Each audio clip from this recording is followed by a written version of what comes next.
Ohayo! Hajimemashite! Mariku to iimasu. Hello, freaky darlings, freaky loves. I am sorry I'm running late. How are we all today?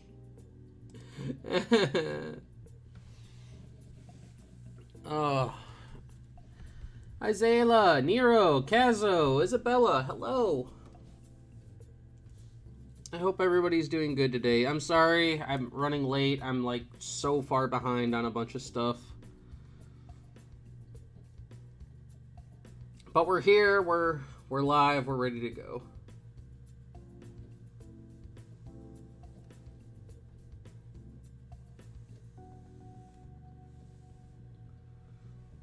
I'm doing pretty good, Nero. No migraine today. Last night was kind of rough, but I did manage to get to sleep, and I feel better today.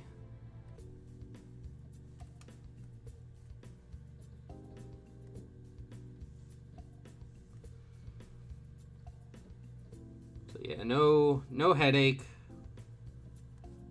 Good to go.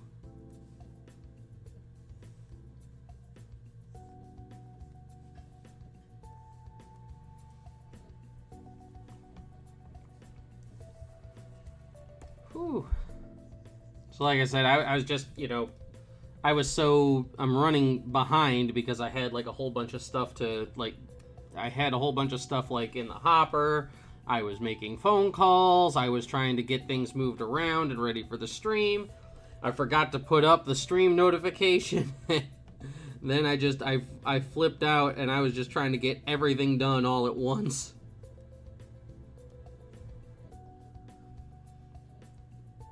He is fighting the Raditz who lives on Earth. Not like the good Raditz from like the ranch timeline. This is the other one. The one that was raised on Earth instead of Goku.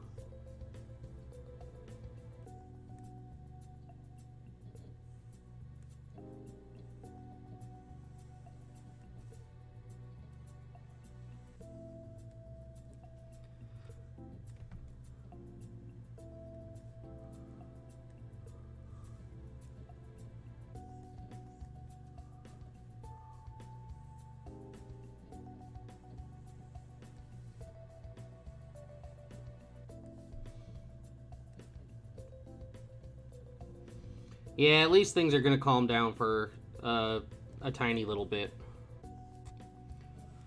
Also, I will be sharing it in a little bit. Isaiah was nice enough to share it on my Twitter, but the podcast that I did with Unreal Entertainment Gaming is actually finally up. So I will be sharing that on the Twitter and stuff very shortly.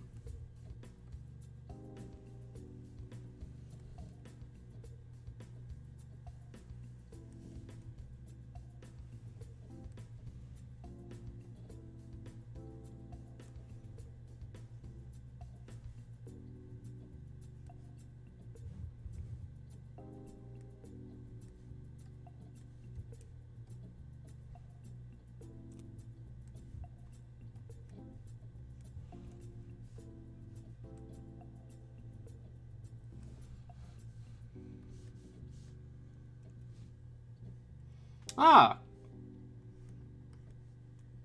Thank you, Kazo.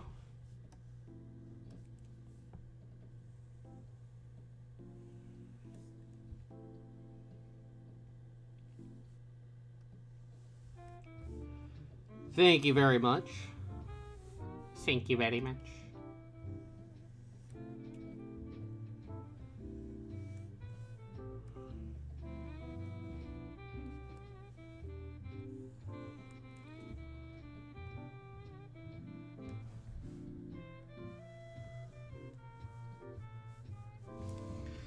Yeah, Isaiah, I saw your tweet, like, right as I was going live.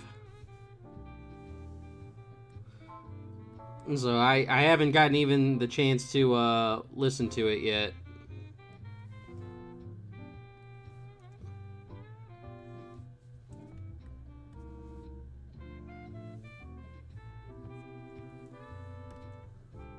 Hello, Kaido. Hey, Ryan.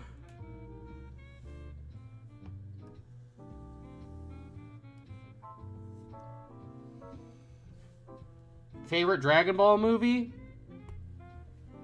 Well, it depends on the era. For, like, this modern era, I would say it's Dragon Ball Super Broly. But for, like, the Z era, it's a toss-up between the first 3 Dragon Ball Z movies. So, like, Dead Zone, World's Strongest, and Tree of Might. Those 3 would probably be my favorite from that era. I'm actually not a big fan of any of the original era Dragon Ball movies. For as big of a fan as I am of original Dragon Ball, I really don't like those movies all that much.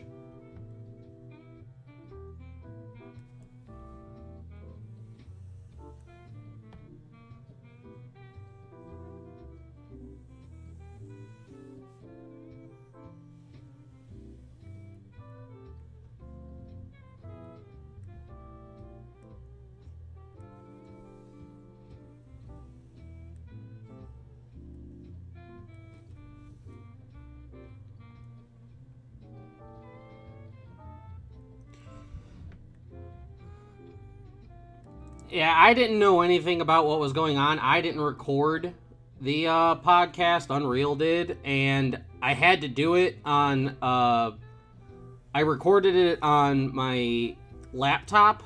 Like, I did the interview on my laptop, and like I didn't know how to mess around with audio levels, and he told me that the audio levels and everything were okay, so I didn't know.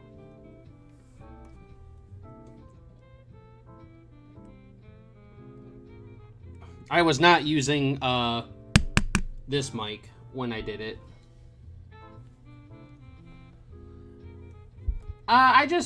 They're all like retellings of like other arcs, Ryan. I mean, it's not to say that they're bad or anything. I just didn't like them all that much.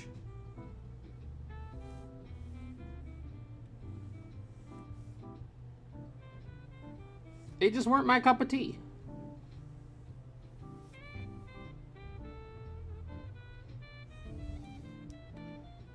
I have other things to get first, Kazo. I can't get new stuff all the time. Besides, like I said, that was done on my laptop on a different, with a different mic and everything. It wasn't the one that I have now.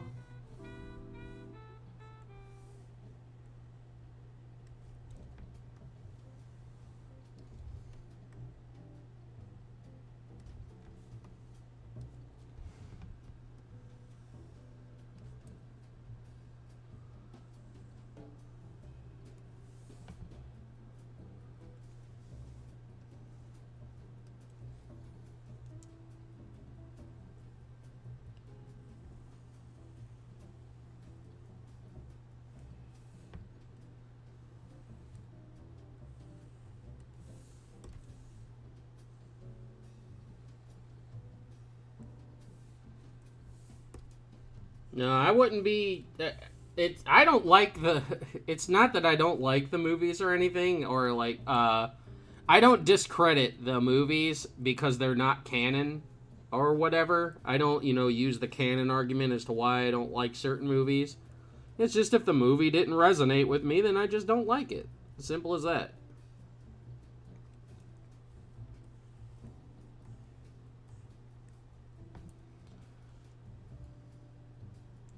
Path to Power is really good. It's just that I don't consider that part of the original Dragon Ball movies.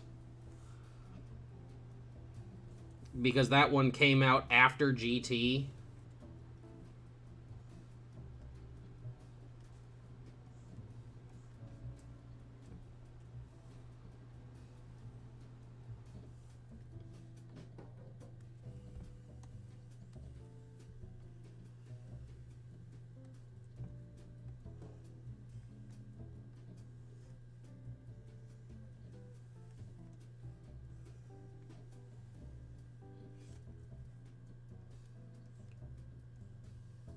Yeah, I'm not entirely sure, but I think the podcast that I did with Unreal, I might have just been using my laptop's built-in mic, which is probably why it was peaking so much. I'm not entirely sure.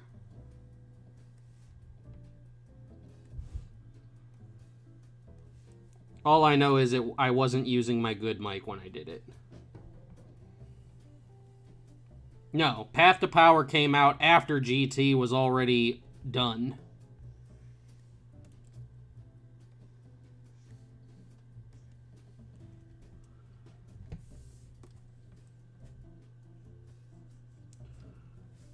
Or not like, maybe not like all the way done, but it came out during GT's production.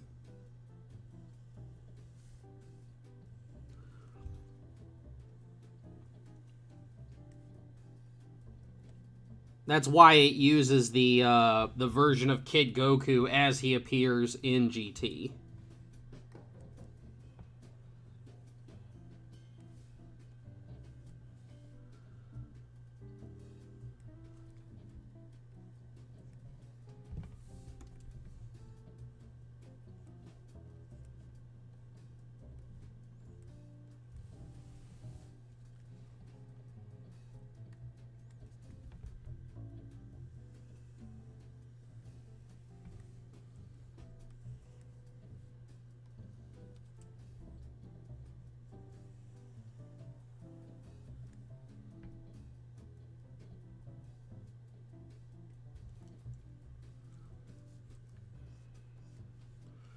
Why did they give Goku a tan?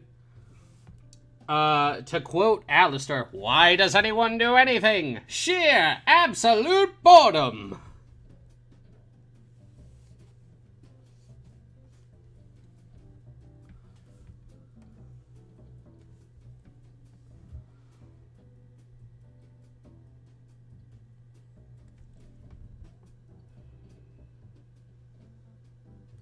It really is. Android 8's death is basically the Android 16 death, but with Goku.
This one actually went by really quick.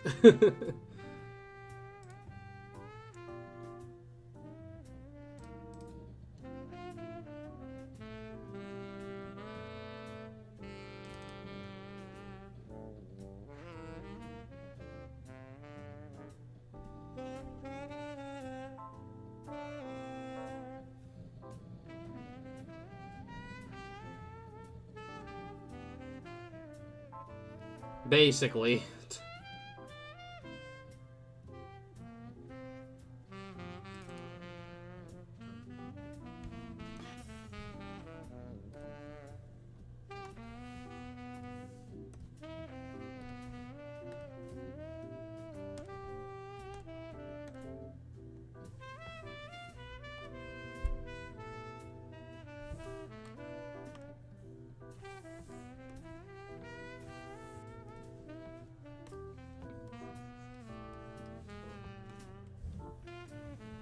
It was a different time.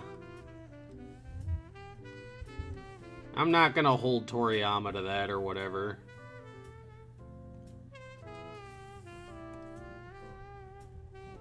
Yeah, this is just a close-up.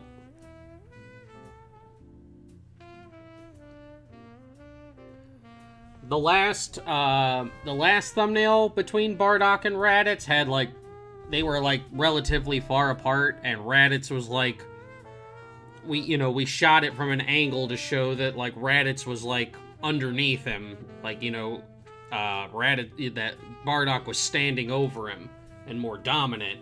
So in this one, I wanted to put them more on equal footing while they're fighting. I also wanted to have it like be kind of dynamic, because the brief said that he wanted, Bardock fighting Raditz, and Raditz is fighting bravely, which is why you'll see if you look at Bardock, he has no scrapes or anything on him, but Raditz is full of scrapes and cuts and is going to be bleeding from his lower mouth to show that, yeah, he's Bardock is whipping him, but he's like Raditz is putting up a fight.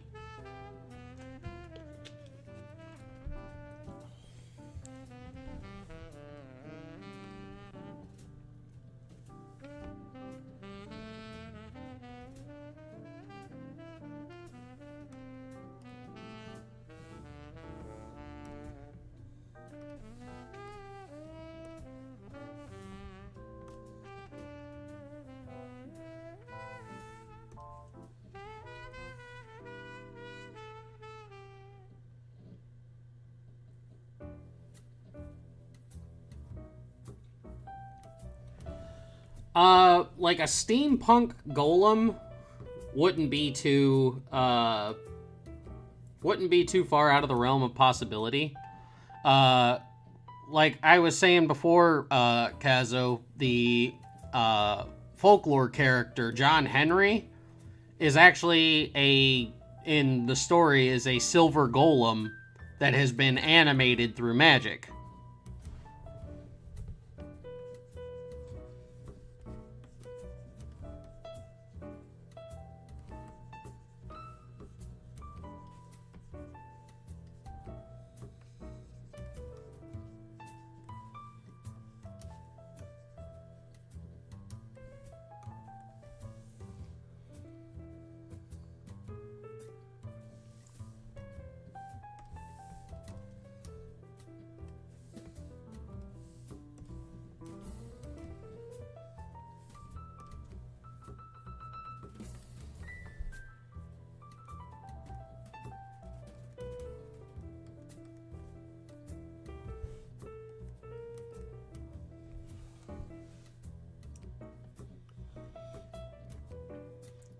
But yeah, like if you have you ever seen Hellboy, The Golden Army?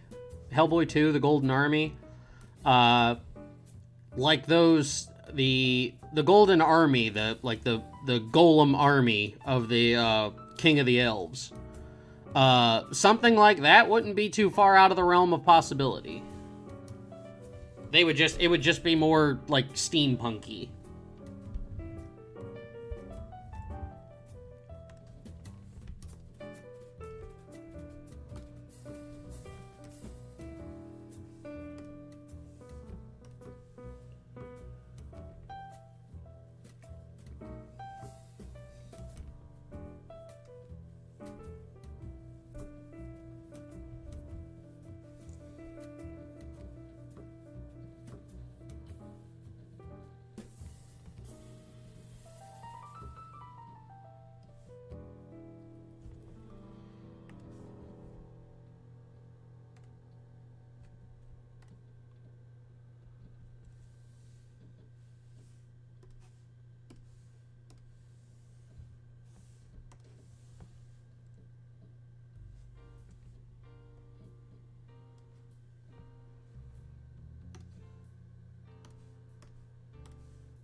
What the hell? What was that? What was that?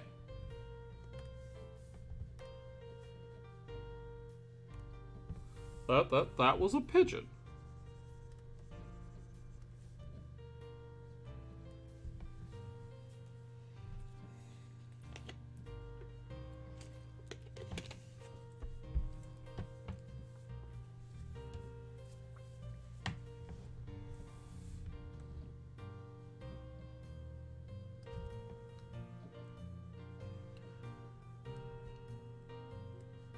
hope everybody's doing pretty good today. I don't think today probably might not go very long. Mostly because like I have a bunch of things that I got to do. That's why I was running late. I just have a lot of stuff I got to get done this for the week, but we should, we'll still have a pretty decent stream.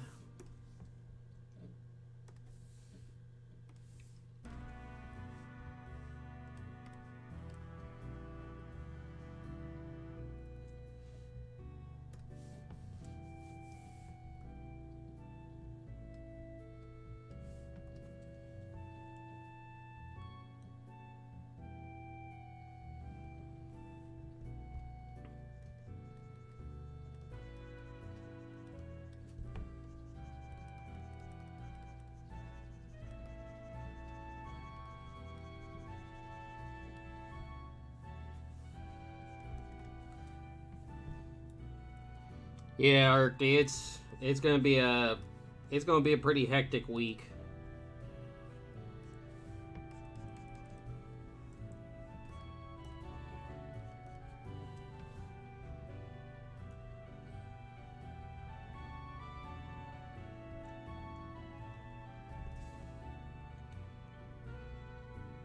Almost want to put like something in between here.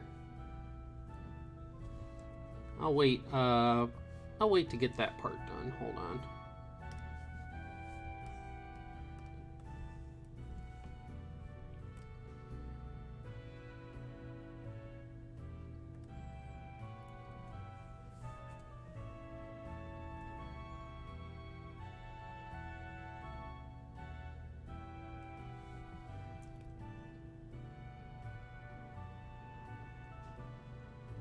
Correct. It's a fictionalized version of the world, so like monsters and stuff are rampant. And it's one of the reasons why the world remains largely, there's large chunks of the world that remain uncivilized. There's also parts of the world that have like their own breeds of monsters, kind of like how, like, oddly enough, like, how like in Pokemon, there's like Alolan versions of certain Pokemon and stuff like that. It's sort of the same thing with like the monsters and stuff in Blood Rider. Each region has like monsters that are unique to those particular biomes, and they also have like evolutionarily different versions of monsters that exist elsewhere. So like royal vampires are like considered, like your stereotypical Bram Stoker style vampires. And in the area where like Eastleigh, where Wesley's father comes from, there's like a more feral brand of vampires called the Strigoi. Like Thunderbirds and stuff are mostly unique to the area that he's in. So yeah, there's monsters are like all over the place.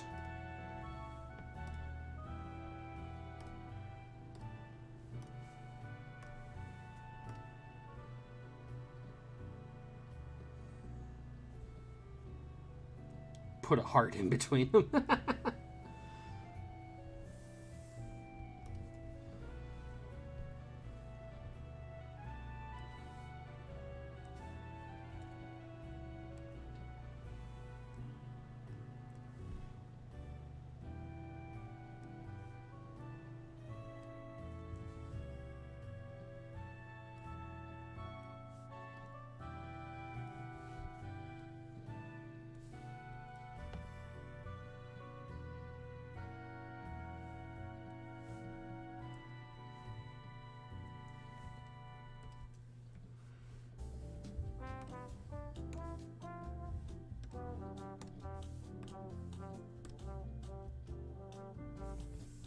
And also, you don't have to worry about asking me questions about Blood Rider when it comes to lore or anything. I'm more than happy to answer stuff about that. I love that people have questions about Blood Rider.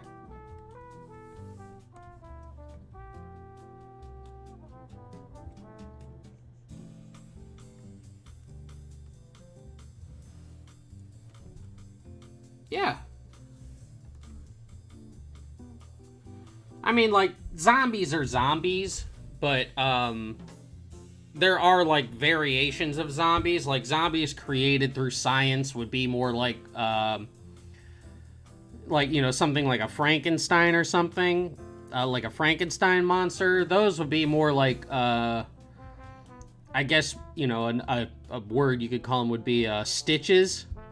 Because they're, you know, zombies that are stitched together and animated through science.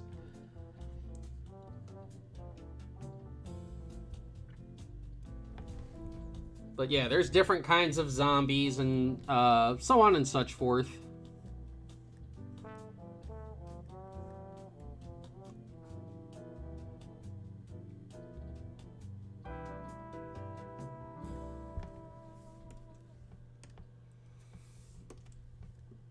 So like I said before, if it's in the D&D monster manual, it's more than likely in the world of Blood Rider. Top 5 mangaka in terms of paneling? Akira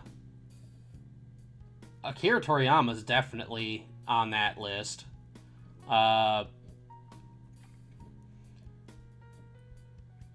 Let's see. So, yeah, Akira Toriyama, Yusuke Murata, both in art and paneling, is just freaking woo.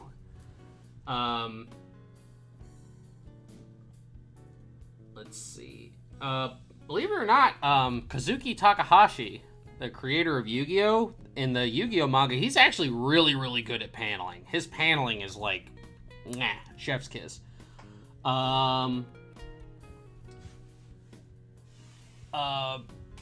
Kentaro Miura, for sure.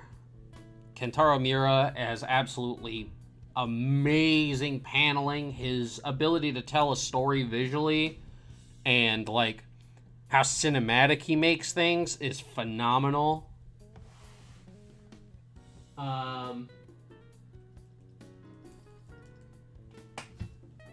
And then I would probably have to say,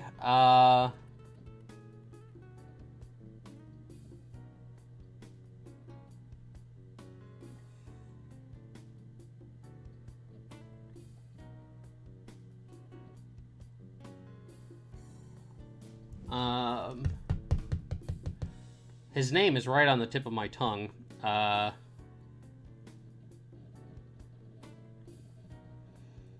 artist for Hellsing. The artist for Hellsing is really good. Has really good paneling as well.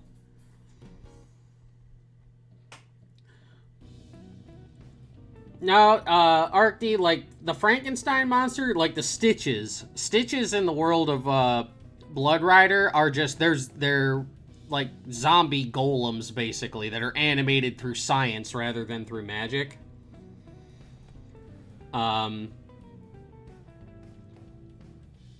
Wendigos are mostly... Wendigos can be found in any area where cannibalism happens. You become a Wendigo through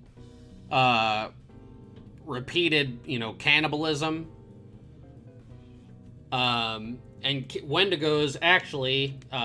so, like, the hunters in Blood Rider... they achieve their hunter status after a final hunt by slaying a monster and taking the monster's flesh and blood into themselves to become a full-fledged hunter. But there are certain monsters in the world, depending on your depending, you know, where you are in the world. But, like, we'll just say for the realm in Blood Rider, there are certain monsters that are actually off limits that you can't use the flesh and blood of that monster because it has too much of a corrupting factor. You wind up becoming a monster yourself very, very quickly when you use those particular monsters' flesh and blood, and a Wendigo is one of them.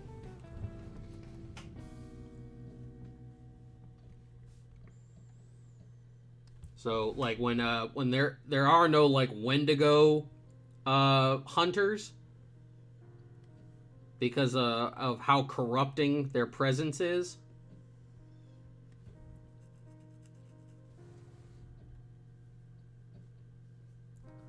Yeah, Frankenstein's monster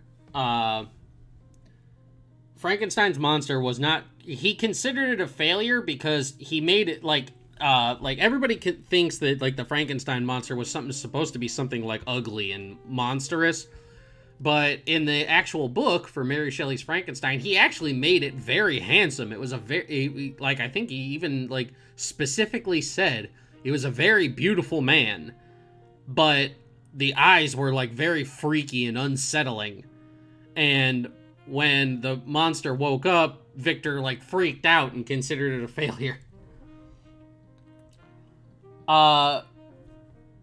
Bigfoot is part of like that Yeti and Sasquatch. So like those are monsters that live out in the wilderness and stuff. It's just it's tribes of monsters instead of one singular entity. In the world of Blood Rider, anyway.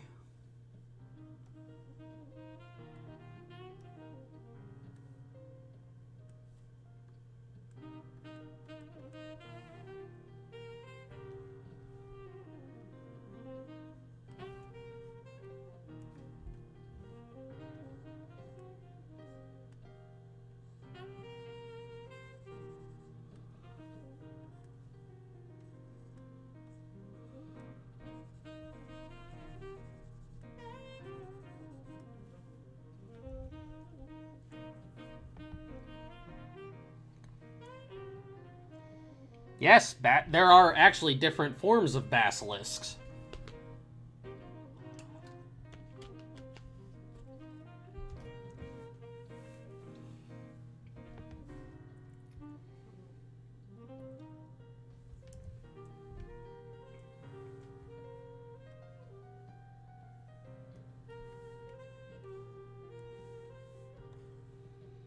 That's a good list.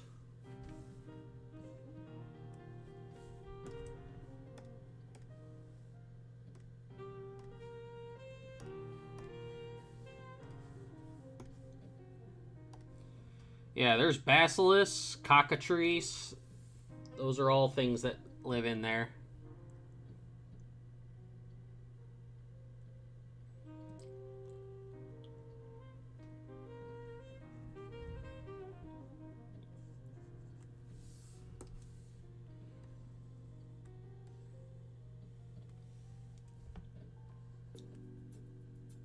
I actually did consider putting in like Mothman itself, I mean, because like most of the creatures and stuff for Blood Rider are part of American folklore, so the Mothman would qualify. I had considered putting it in there as like a Spectre of Doom or something like that. Yeah, everything that everybody considers iconic about the Frankenstein monster comes from the movie. I'm surprised by how many people like still to this day people think Frankenstein is the name of the monster and not the scientist who created him.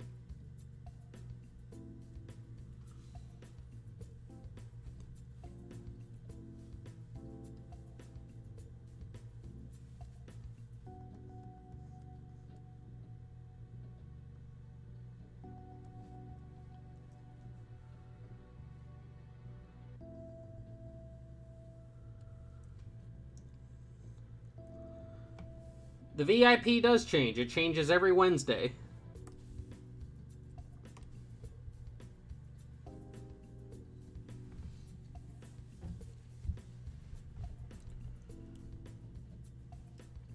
So, Manticores do exist. But chimeras themselves are actually something that another thing that had been outlawed by the tribe. So typically what a hunter does is when it slays a monster, it takes in the blood and the flesh of one of those monsters and gains a portion of that creature's abilities. So the hunters are specialized in certain ways. But one thing that they tried early on was they tried to combine aspects of multiple monsters into one person. into a single hunter. So, like, you know, one person might have killed, like, both a harpy and an owlbear or something like that, for example, and tried to take in both of those monsters at the same time. And for a while, it works. The problem with that is that the more monster that the people take into themselves, the quicker they become monsters themselves. By taking in only a single monster, most hunters will never ever fall, you know, becoming monsters themselves. But like when you start taking in 2 or more monsters, they fall and become monsters themselves, just like the corrupting influence of Wendigos. So, like, they experimented, and a couple of hunters, like, became what they called chimeras, which were hunters that had multiple monster characteristics. But they would only last maybe a year before the corrupting influence of those monsters turned them into monsters themselves. So chimeras are a specific type of hunter class that have been outlawed by the tribes.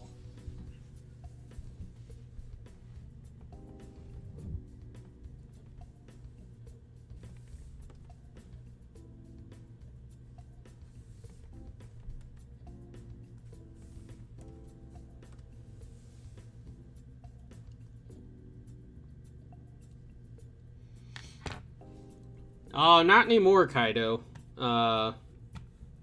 Like, I can... It's just a rough sketch, but, hold on a second. Where?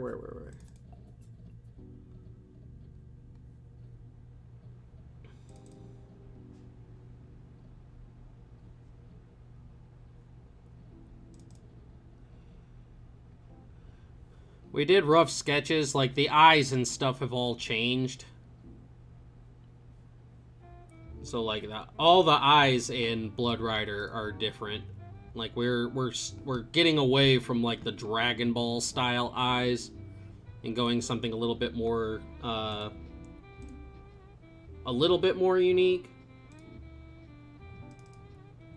Let's see.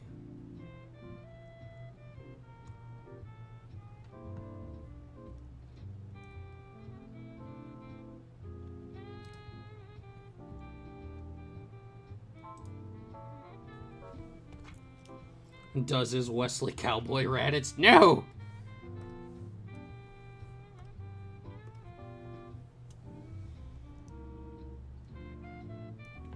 Maybe.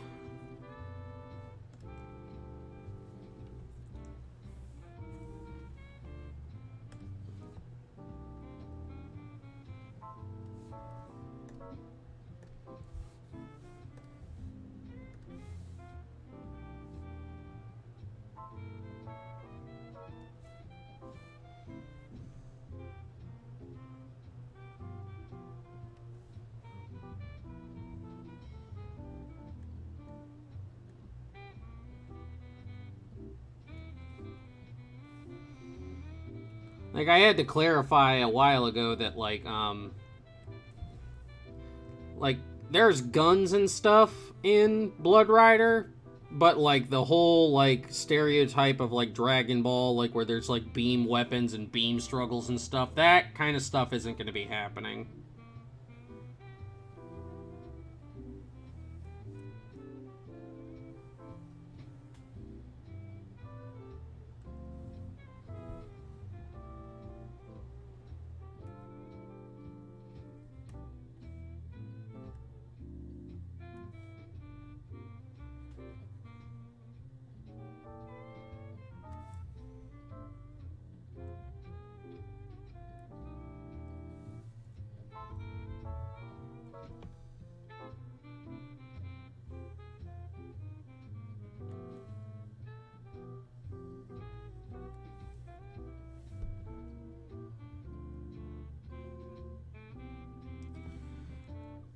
Well, to be a Hollowbrook tribe hunter, you do need to have they do, like, the whole part of the ritual, it's like a coming-of-age thing now, where they take in part of the monster in order to become, the The whole thing with becoming a hunter is so that you're strong enough to fight monsters. There are people in the world who are like freelance monster hunters, and they are not members of tribes or anything like that, but they tend not to last as long. Hollowbrook tribe hunters tend to last longer because they are, in fact, because of the ritual, part monster. So they tend to have a longer lifespan than most hunters, than non-tribesman hunters. Because they can compete with the monsters on a more even playing field, so to speak. Whereas human hunters, yeah, there are some, they do exist, but their lifespans tend to be a lot shorter, simply because monsters are so much more powerful than they are.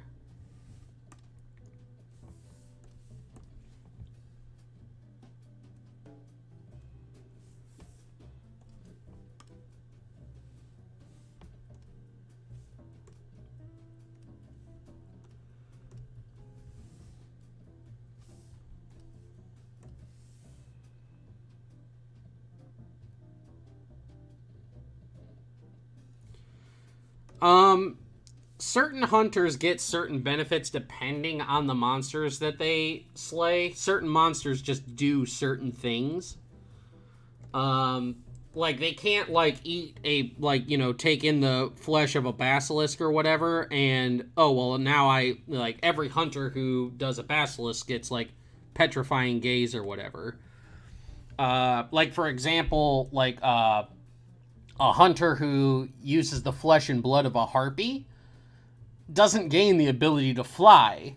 They become a lot faster because, like, their bones, like a harpy has to, like a bird, their bones kind of like hollow out a little bit, so their bones alter to be lighter so that they can be faster, and they also have bird-like eyesight, so they can see very, very far away.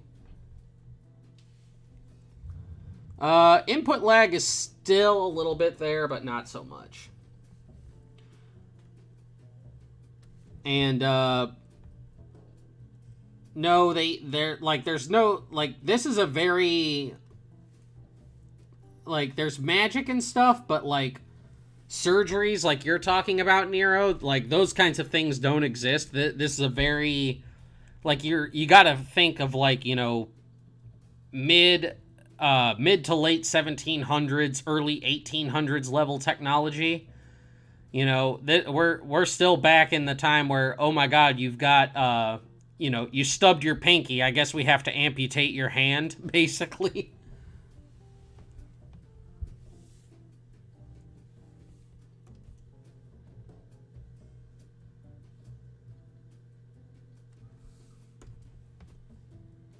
Yeah, so, like, you know, anything that were, like, anything that would require, like, intensive surgery and stuff like that is not something that, like, actively happens a lot.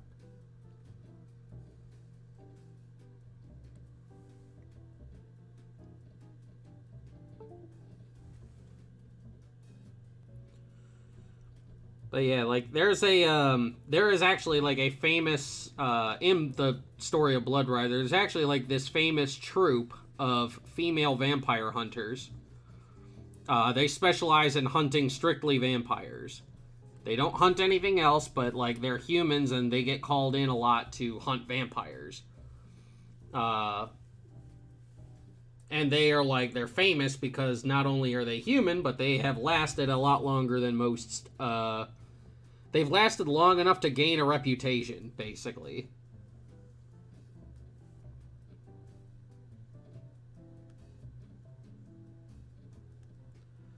If you're a hunter and you last long enough to get a reputation, you know, you're good at your job, basically.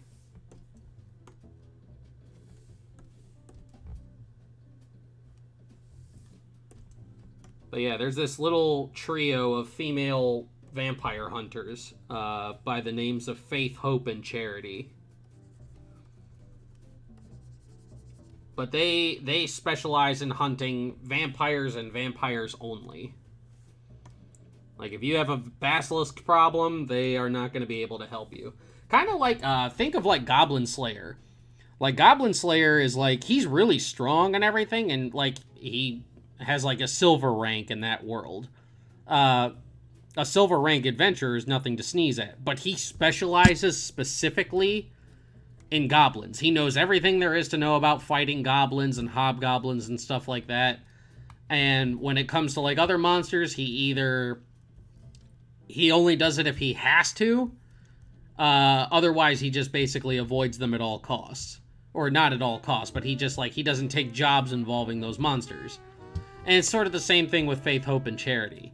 They take jobs specifically regarding vampires and will only fight other monsters if absolutely necessary because they are specialized in hunting vampires.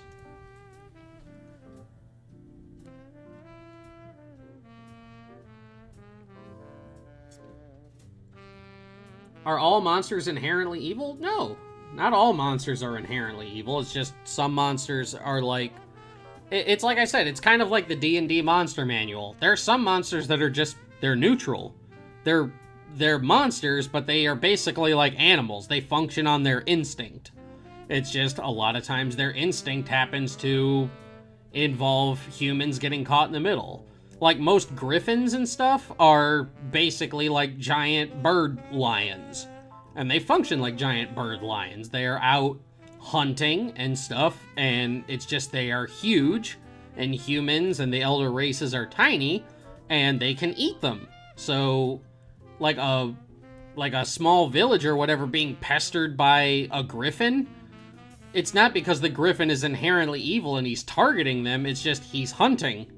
And he found an easy food source and he won't leave. Yes, there are ghosts and spirits.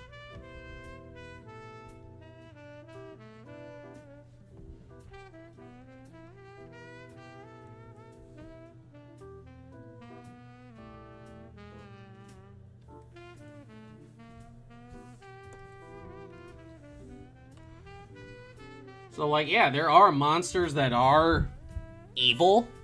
Like, you know, demons and stuff. Yes, those are evil. A lot of vampires, like, fit in the evil territory. Ghouls, because of their very nature, they tend to fall in the line of, like, being evil.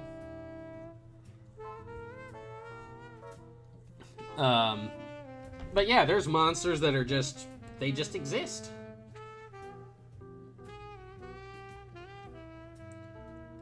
Like a Wendigo. Wendigos fall into they are very, very much evil. Wendigos for sure are evil.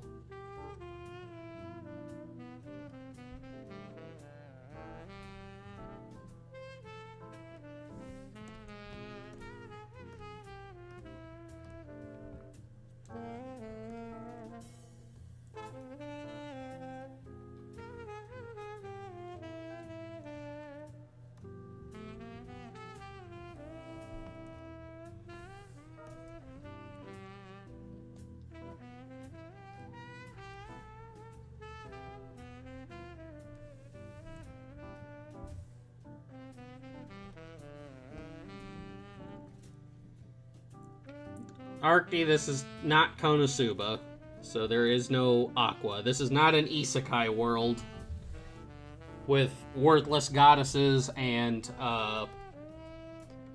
masochist tanks.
Oop, wrong one.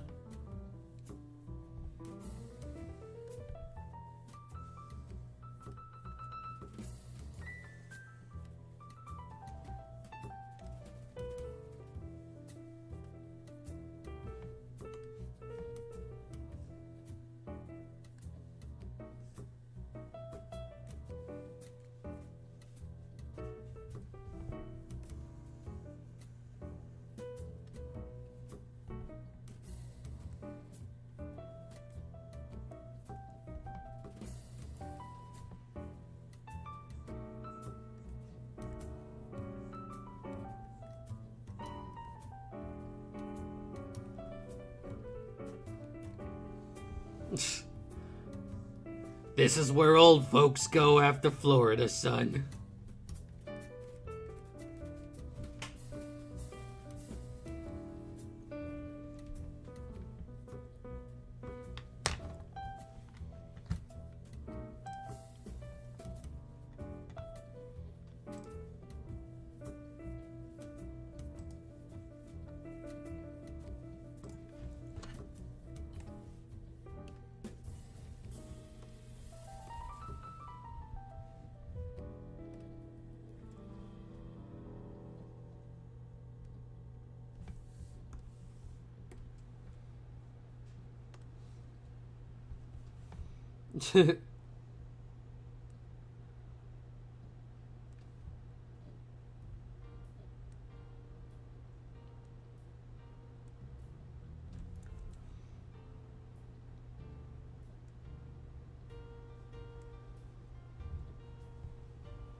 Well, it's like I said, it's a fictionalized version of the world.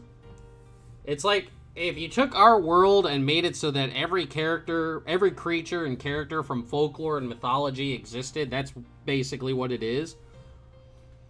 Florida is technically a place in Blood Rider.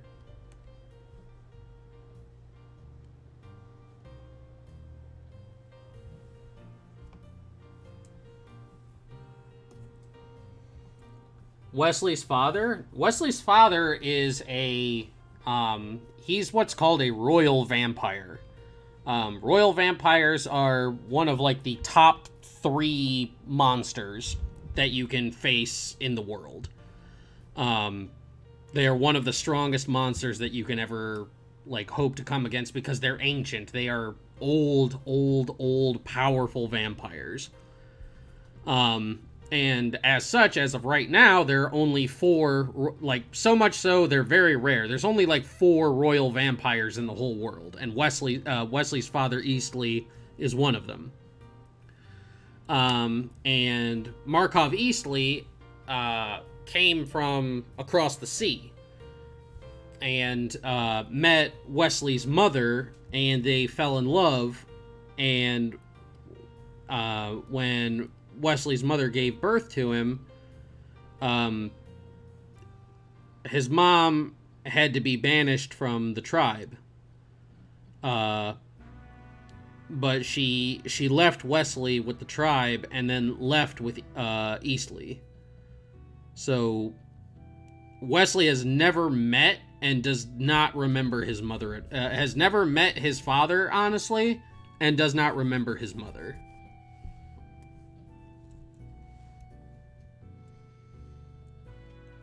Yes, monsters from around the world, Isabella.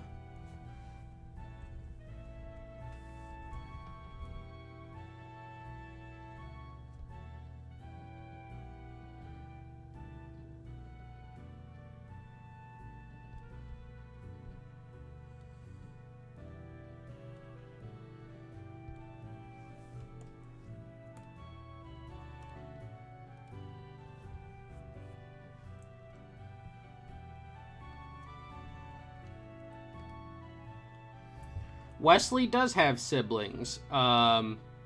His apprentice, the girl that he travels with, Grey Dove, that's his niece. And his sister is actually, among the hunters, is a member of what's called the Deadly Eight, which are the 8 strongest monster hunters the tribe has. And his sister is one of them.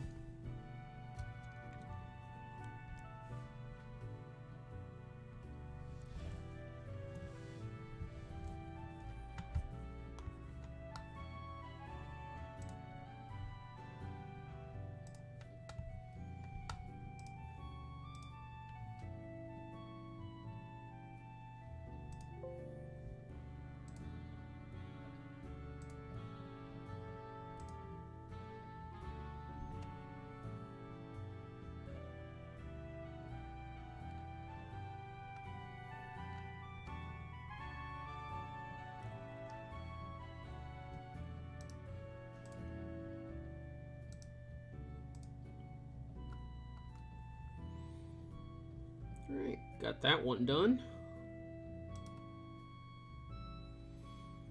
I don't know if you guys can hear it in my voice, but I actually get kind of excited when you guys start asking me about Blood Rider, because, like, I'm so excited about it. I love actually talking about it a lot.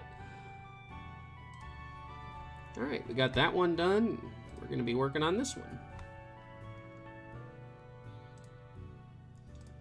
Yeah, let me see if, let's see.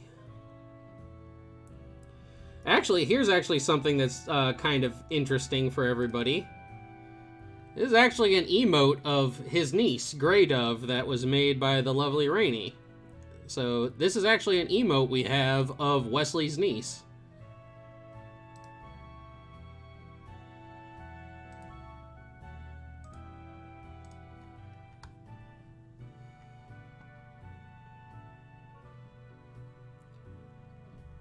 Let me see. I can show you guys a couple of things. So now keep in mind the designs and stuff, like these were a couple of sketches and stuff that I did of Markov Eastleigh. None of these are finalized. These are all just rough sketches. So these are all just ideas that I had for Markov Eastleigh.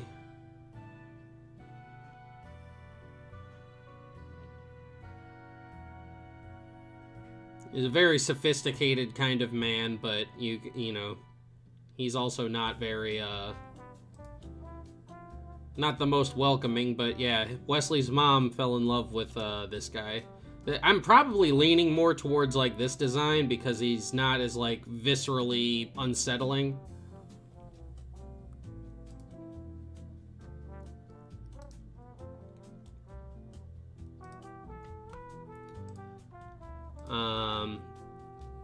We also have some rough sketches that I did of Blue Eagle, who is the chief of the Hollowbrook tribe. This is Wesley's grandfather.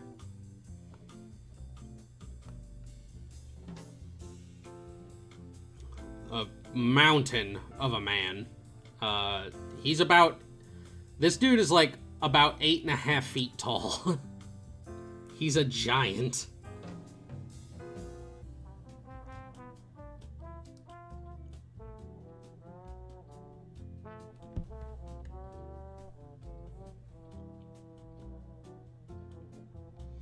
Yeah, the top left one from that, or from the sketches, does look a lot like Wesley. These ones here. Yeah, this guy right here. This looks more like Wesley, so this will probably be the design that I like go for his face.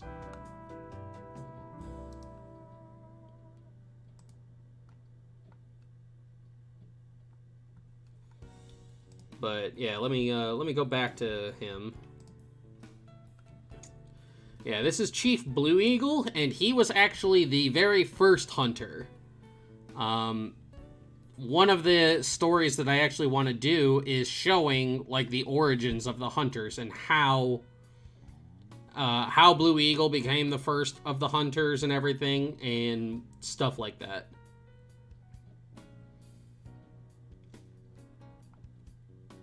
But yeah, Blue Eagle, he stands roughly like 8 to 8.5 feet tall. He's gigantic, and he's about 200 years old at this point.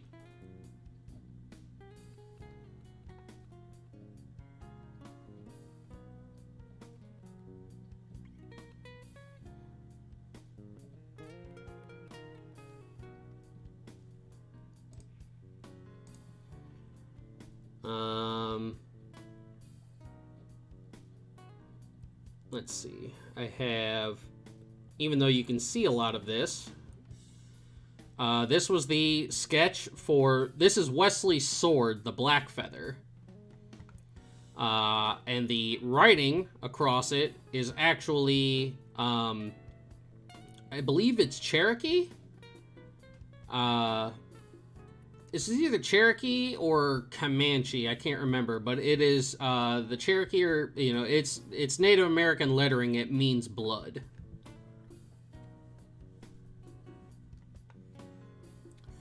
No, Nero, he actually became giant after the monster he slew. Hey, Cedrian. Yeah, Chief Blue Eagle is still alive. 200 years old and still alive.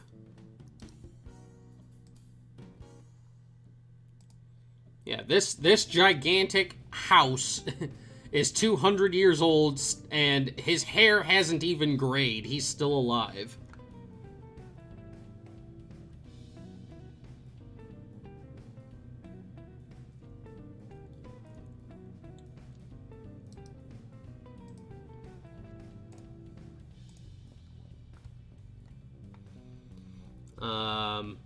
I think I've only ever shown this once, but I'm probably still going to use this as a cover, but this is actually a rough cover for another one of the books. This is probably going to be the cover I wind up using for the story where Wesley actually meets his wife, because it involves a lycanthrope.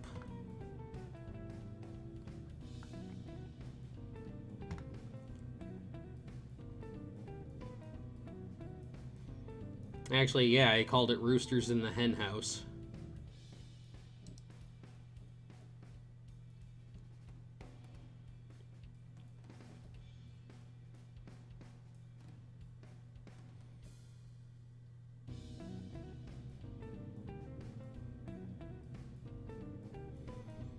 Yes, Wesley has waifu.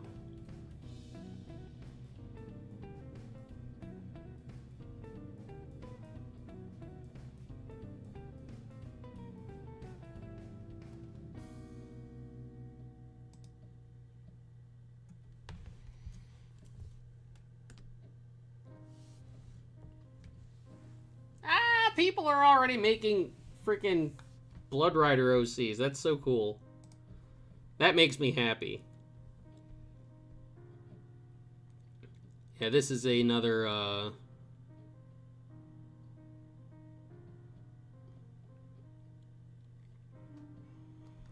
This was actually the first time I did, like, the eye change for, like, their different eyes.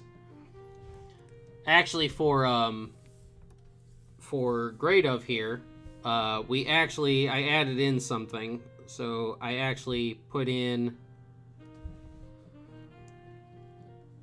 right there. So, like, her eyes would look more like that. Yes, there are different types of lycanthropes. They're not just lichens. Lichens is just the catch-all terms for were monsters.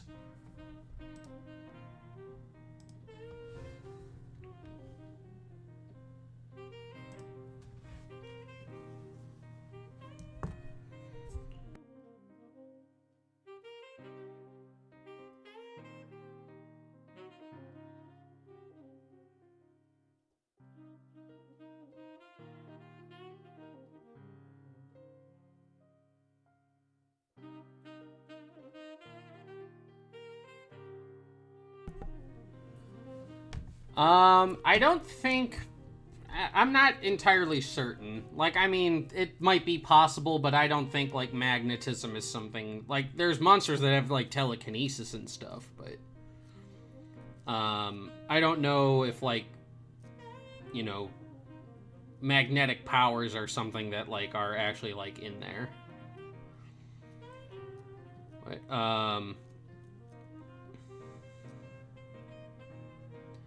I know lichen means wolf, but lycanthropy, like, hold on a second. I'm actually, like, looking for it. Hold on. Where are you? Arrows. Yeah, lycanthropes. Like, lycanthropy, like, affects, like, different types of creatures. So there are, the most common one is the werewolf, which is why they have the term lycanthrope. But there are also, like, werebears, were-tigers, were-rats, were-boars, you know, just, there's various forms of monsters that are humans who become half monsters, but the most common one is the wolf.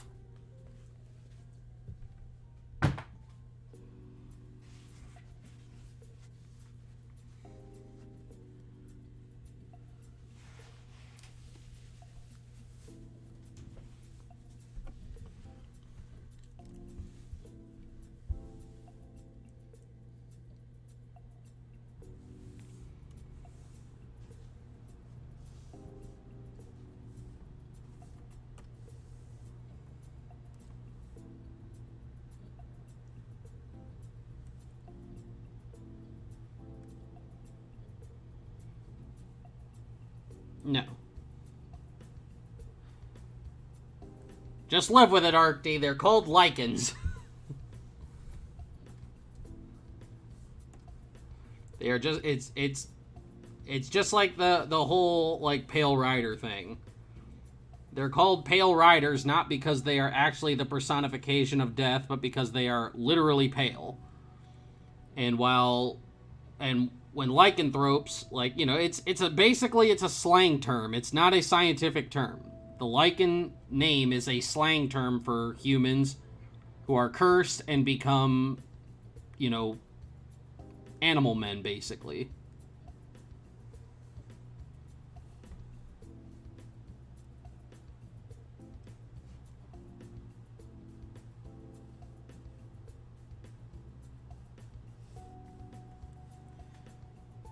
Believe it or not, Nero, you are actually 100% correct. You are not the lycanthropes are also not allowed to be consumed slash used in the ritual for making a hunter because of the nature of their curse.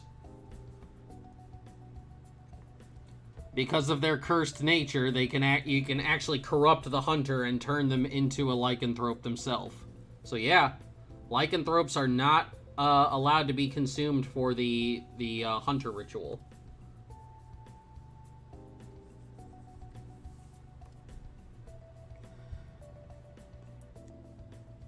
That's just the name that's going to be, Arcty, whether you liken it or not.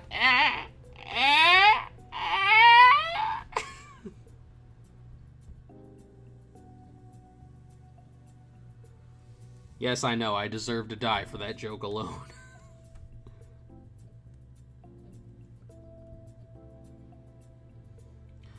Well, see, I mean, this will all be, like, discovered later, but Wesley is actually unique among hunters. Because he did not become half monster, he was born half monster. He's the only one.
Well, okay. Well, that's another piece of lore, Kaido. Wesley is actually unable to have children. He can't.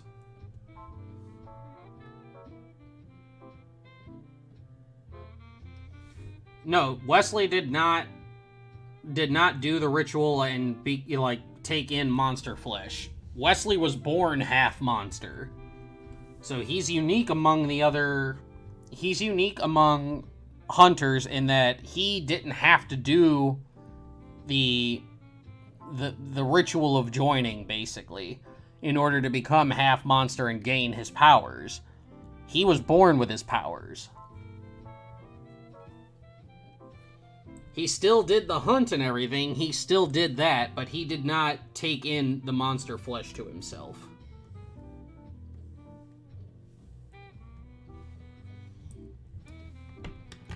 I had actually described that. So there are... Well, let me actually bring it up, because I pinned it in the Discord channel. Hold on.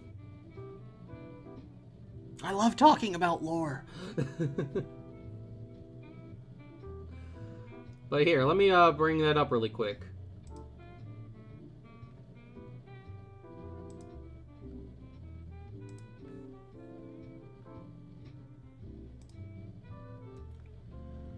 Okay, so here's some of the lore that I have for it. So I said, so magic is definitely a thing, but it's not like I'm a sorcerer and therefore wield power equivalent to a god and am capable of anything. Runes and enchantments can be used to enhance items and people. A certain character has hexed guns with various magic symbols engraved into them. The character of John Henry is a silver golem animated by magic. Spells and rituals tend to be small and focused. For example, a necromancer is typically only able to animate but a single dead person at a time. A very proficient necromancer can do small handful of dead, but it's exhausting and depletes their magic for a time. Elves and other well-to-do folks have prosthetics animated by magic, either through runes, hexes, or enchantments, that function as though they were part of their own anatomy, and the ritual used to create hunters and riders is one that requires time, components, and chance. Doing anything on a massive scale likely requires multiple mages, time, preparation, and even then they would need something to amplify their magical capabilities. Such things do exist, but are exceedingly rare and hard to find. Think of the Philosopher's Stone. Silver is a natural deterrent in the world against the supernatural. Riders' argent weapons are all fashioned from silver. Even Wesley's sword, the Black Feather, is actually a silver weapon. And they are all naturally resistant, though not entirely immune to magic. Where did I put... Let's see.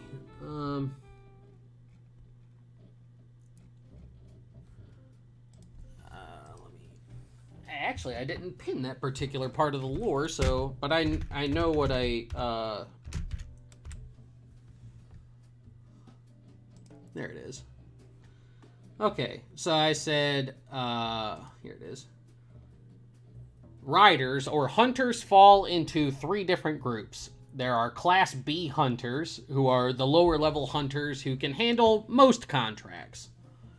There's Class A hunters, who are upper-class hunters who can handle any Class B contract, in addition to mostly being able to deal with higher-danger targets such as vampires, lichens, wyvern, and other creatures.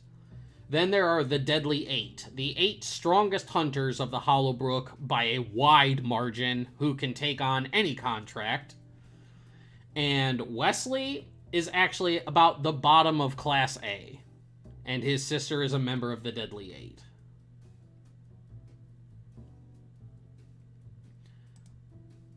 There it is. Hold on, let me pin. I'm pinning both of these so that I can make sure that I can find them easily again. There we go. Pin, pin, pin. So yeah,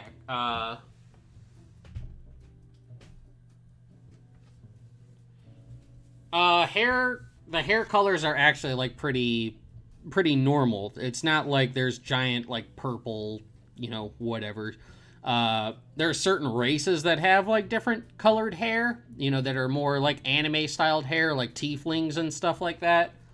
But like humans and like Wesley and Grey Dove both have black hair. So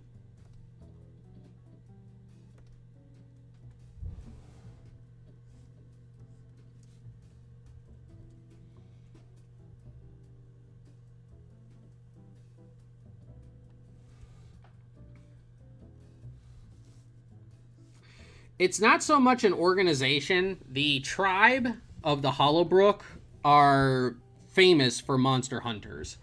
So what happened was when Blue Eagle became the first hunter, when he slew the first monster, the first monster that was ever slew by an actual person.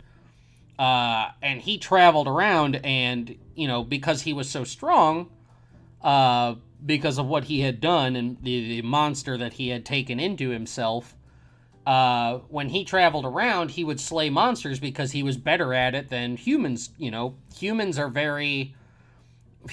the elder races are very vulnerable to monsters because silver, while very powerful and a natural deterrent to the supernatural, and monsters are naturally weak against it, it's not very common. It's actually a very rare metal. The Hollowbrook tribe, they're actually able to live basically kind of in peace because the mountain that they live on is actually a mountain, just like it's basically a silver mountain. I'm the man of the silver mountain. Okay. But yeah, they live on a mountain made of silver, which is like like I said, it's like a natural deterrent to monsters and stuff. So monsters tend not to go around the tribe at all. And Hollowbrook tribe hunters make all of their weapons out of silver so that they can kill monsters more efficiently. Because, like I said, it's a natural deterrent to the supernatural. So, like, God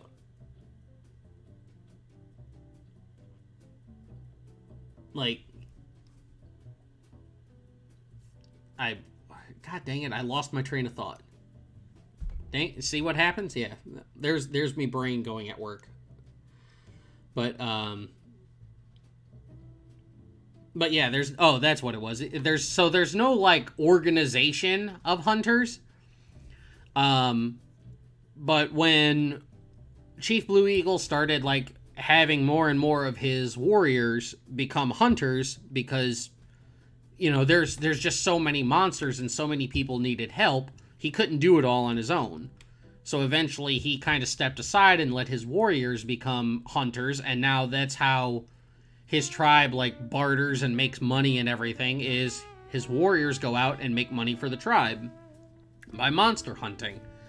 So there's like kind of like in like D&D or something, there's like post boards, like mission boards, where like towns can like post that like, well, we have these contracts and stuff because these monsters, are bugging us, or certain things like that. Hunters are actually, they are not bound to not like take contracts for humans.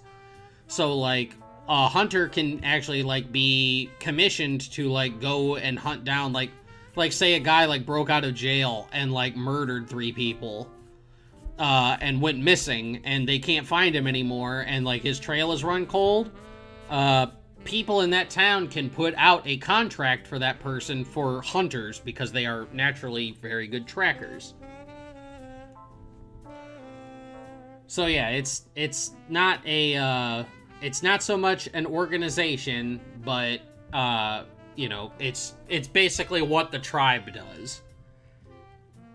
And where does Wesley rank in terms of being a hunter? Since he's Class A, he's naturally above like Class B hunters, which is where like a lot of like the lower level hunters like kind of are.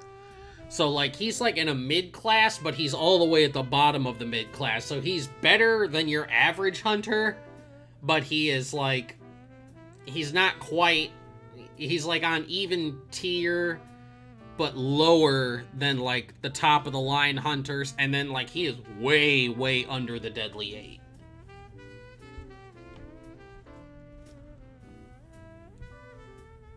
Wesley has a good relationship with Blue Eagle.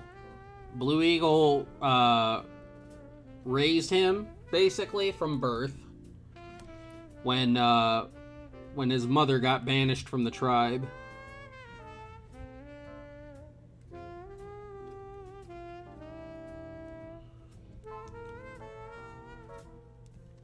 Like, I know, like, a big thing with, like, a lot of, like, especially, like, it's like the trope, right, is that Dhamphirs, or, Dunpeals, you know, humans who are half human, half vampires, they loathe their existence. They, they're, oh, woe is me. I'm caught between two different lives, between the life of a vampire and the life of a human. Wesley's not like that. Wesley does not mourn his existence. He instead uses his gifts. And that is something that Blue Eagle has passed on to him. To not mourn the fact that he's half vampire, to instead embrace it and use it.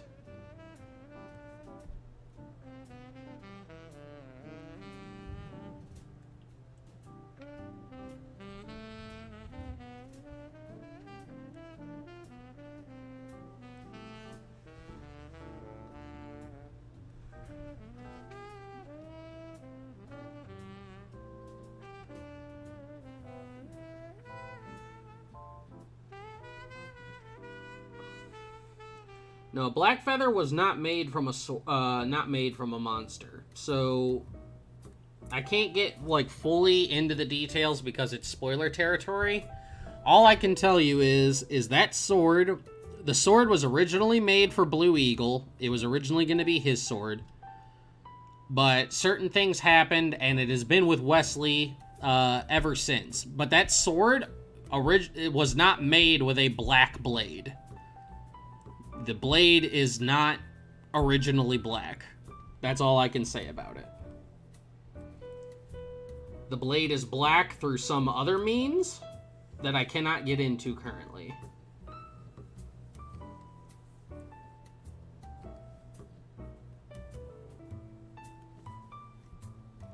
Because that is a plot point.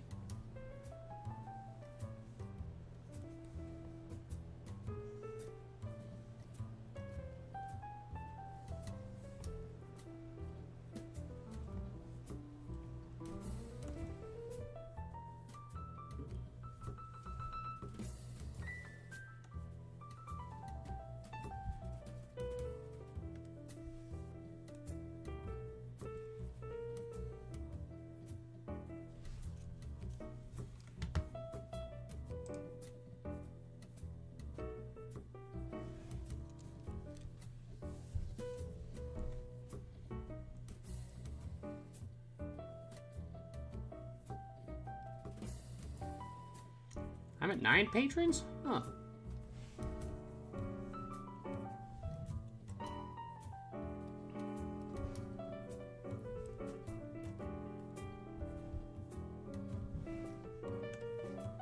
I don't want to go like the Extinction 8.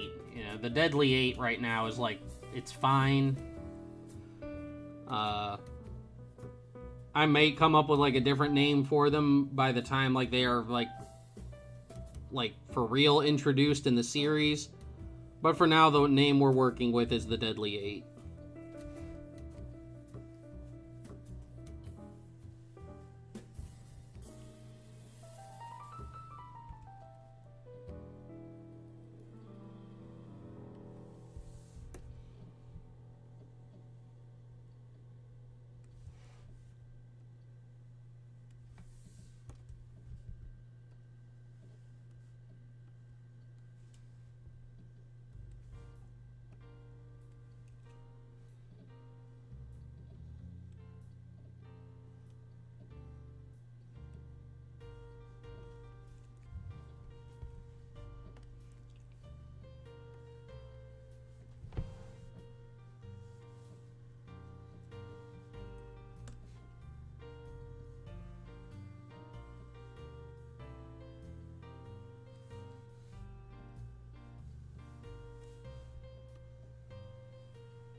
can, hold on a second. I might actually be able to show you guys something. Let me see if I can actually bring it up.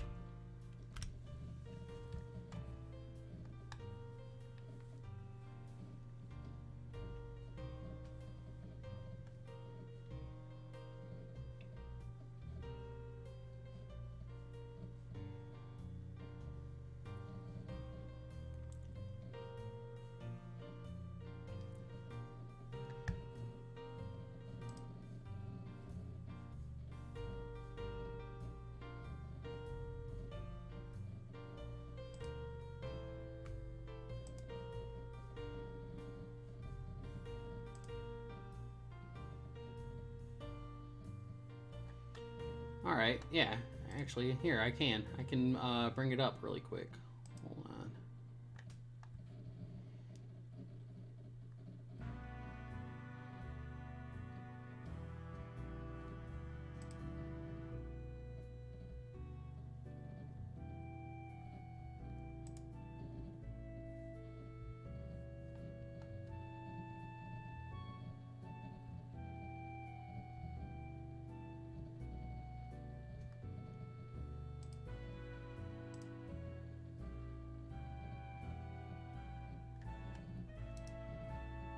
So I've been making, I've been playing around with Hero Forge for a while, and I won't give you any context, but this is actually a character that will be showing up in, Blood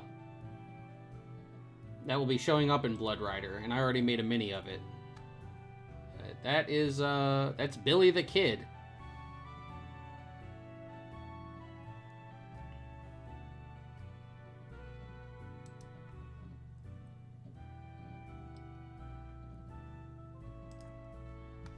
And then, in case you didn't see it before,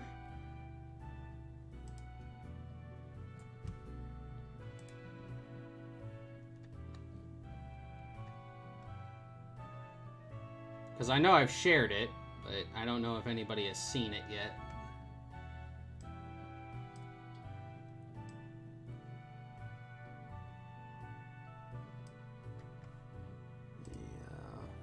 Find something really quick. Hold on.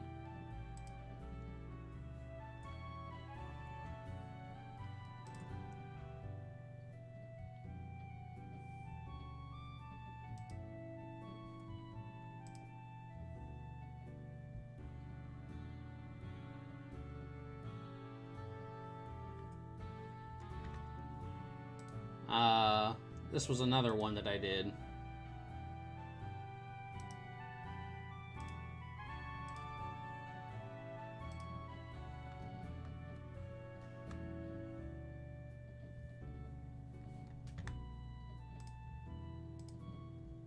But yeah, there's one of Wesley.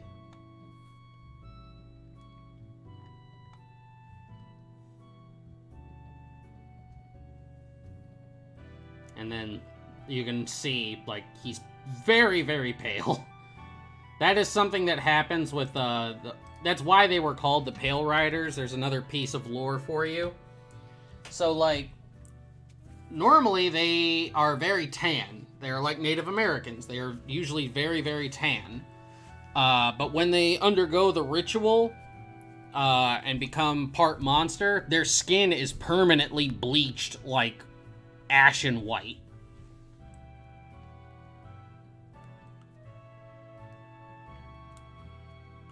It is a lot like D&D. There are different gods and stuff like that.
Well, much like in like any kind of like world where like all the gods of like different pantheons and stuff all exist like simultaneously, uh certain like gods have like certain like, you know, realms and stuff that they all like coalesce in and happen to like rule over.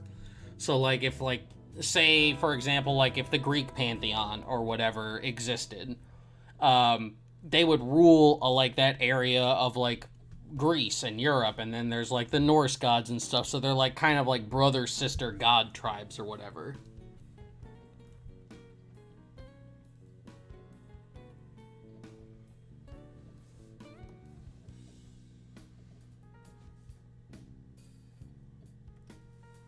What are you talking about, Sidran?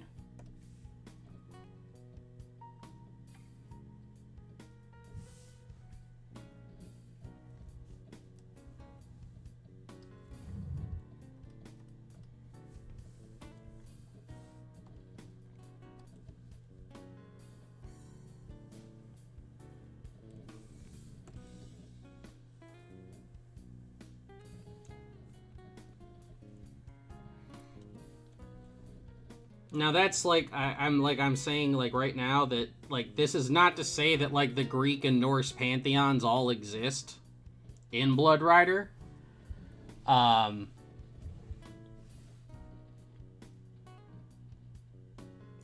if he's strong enough to do it, like I haven't like deigned like what like deities and stuff are actually in the realm of Blood Rider, but like there's multiple gods, you know, that it's not just like, okay, well there's like this one god of war and this one god of harvest or whatever.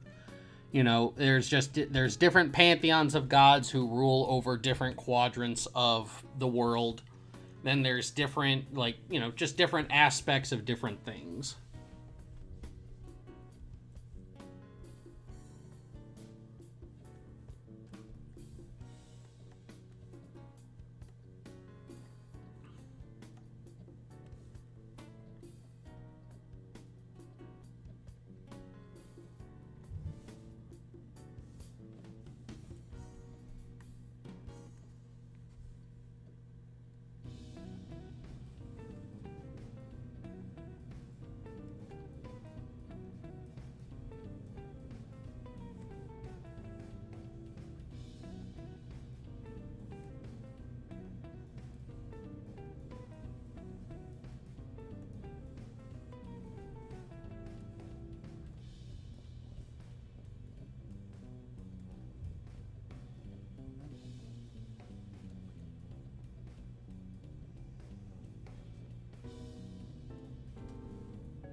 But yeah, because like religion and stuff isn't like a giant central focus of the Blood Rider story as of right now. I haven't like created like the deities and stuff that like they would most commonly like encounter or have dealings with. But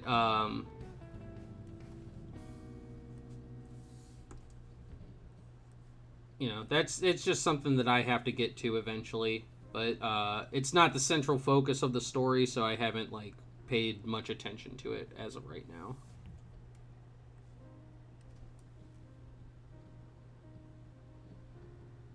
But there's like, you know, there are good gods, there are evil gods.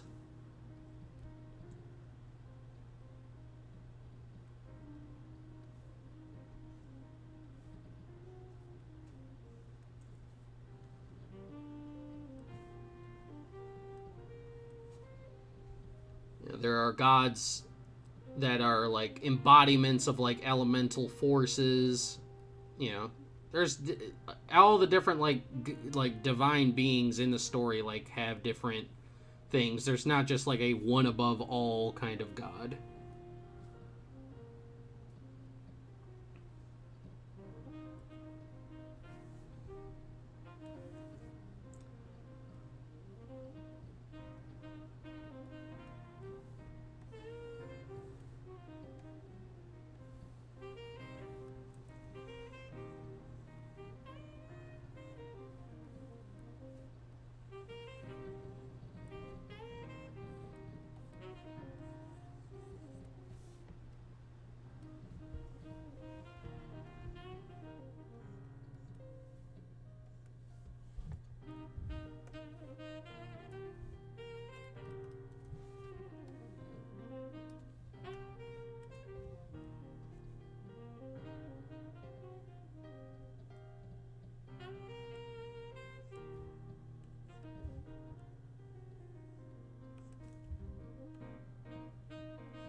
Are there full monster hunter who go around killing other monsters while trying to suppress their instincts?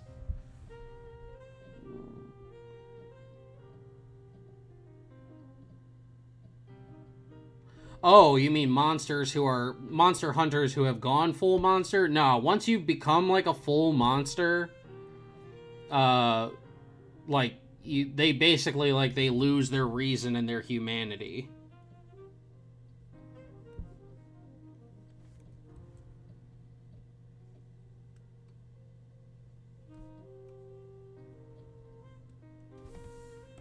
They're basically like Ozarus at that point. To borrow a term from Dragon Ball.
It's called a rough for a reason, Cedrian.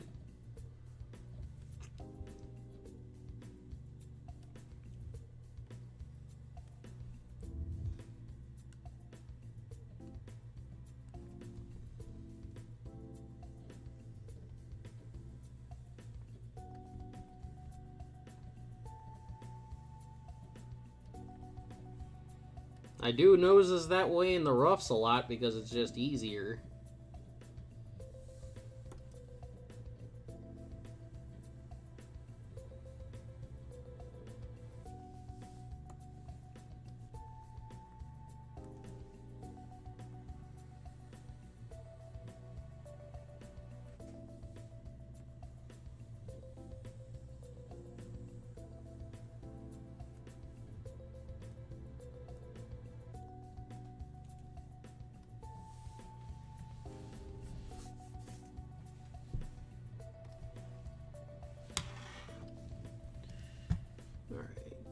Start coloring this one in.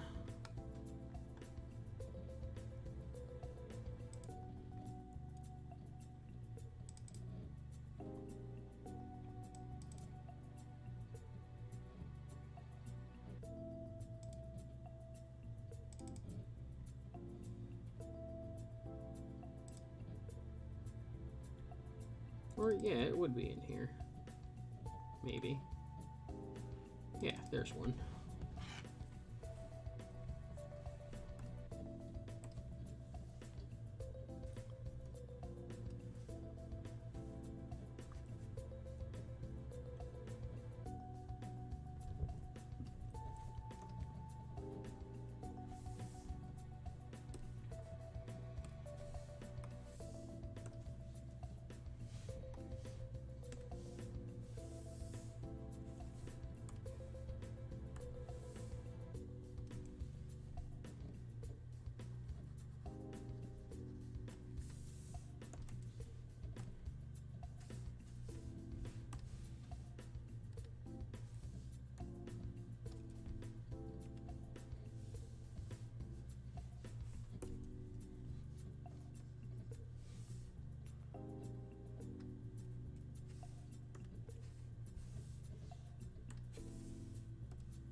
Do.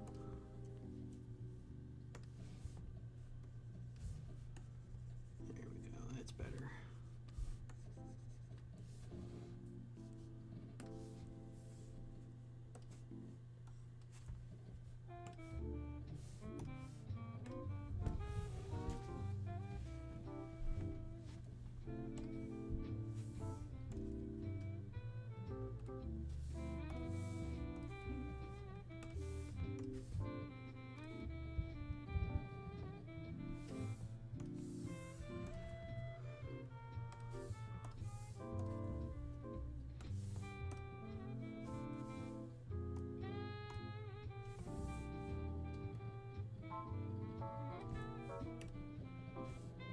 There we go, I like that color a little bit better.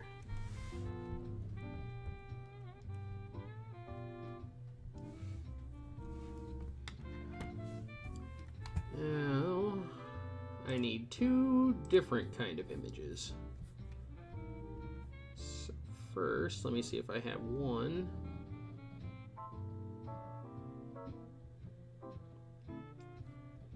This'll work. Yeah, that'll work. And then I need you.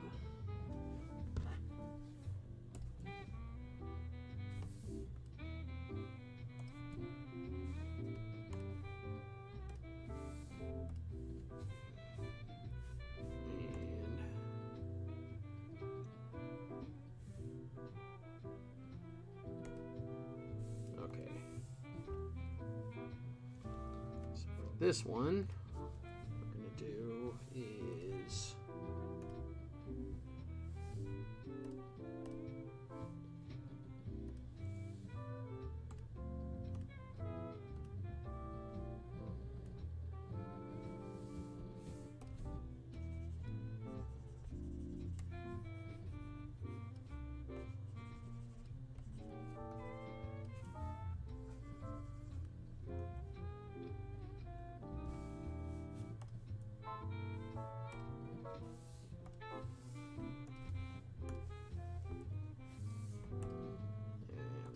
change the hue on this one a little bit.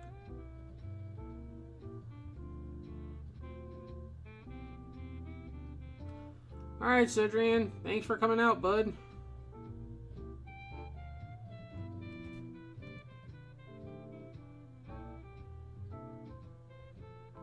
Kind of like a deep blue.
I'm sorry, Isabella.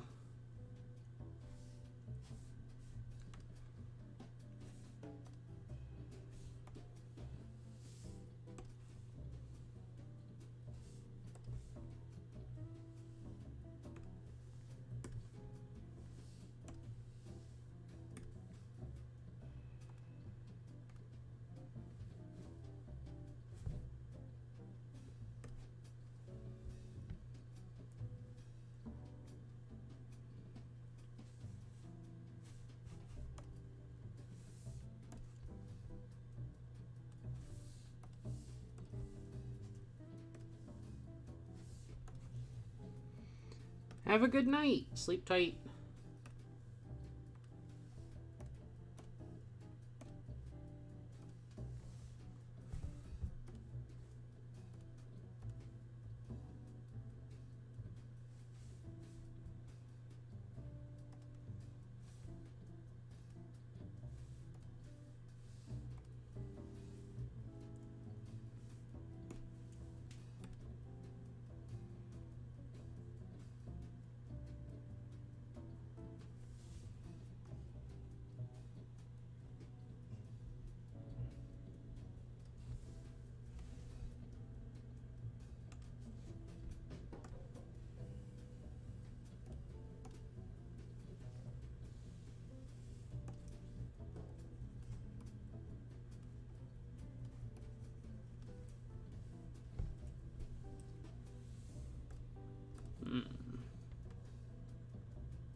This to be like a dark blue.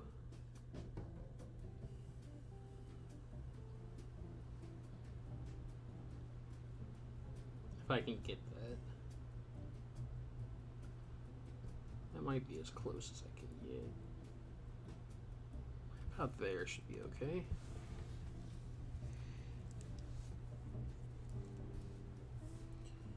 In fact, put that there too.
Yeah, it's the daughter of his niece is the daughter of his sister.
Now that we got that colored in,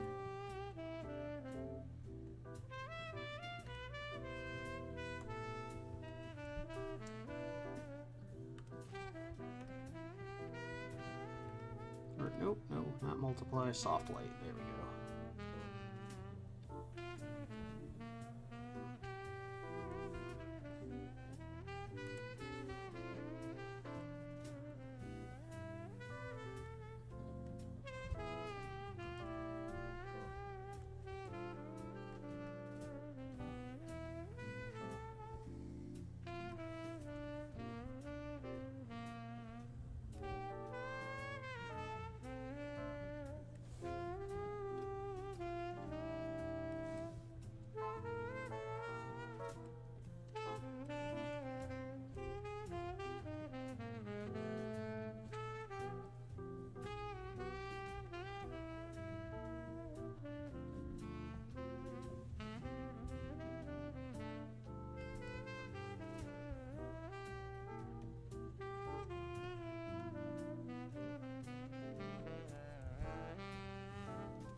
Oop, wrong one. There we go.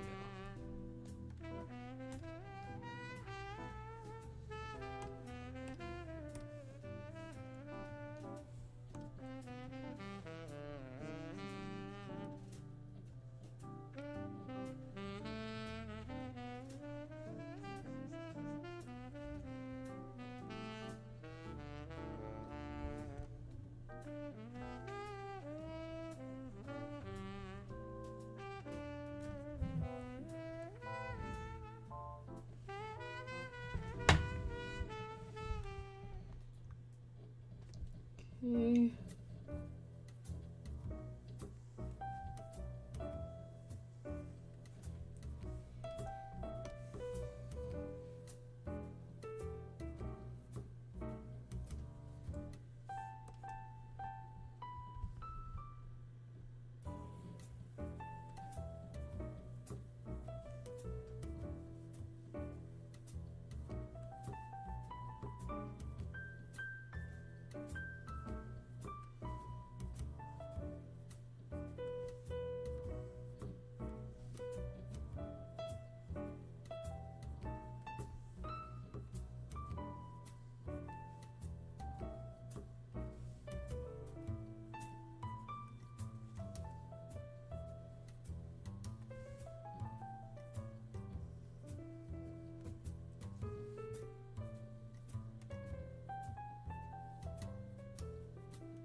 There we go.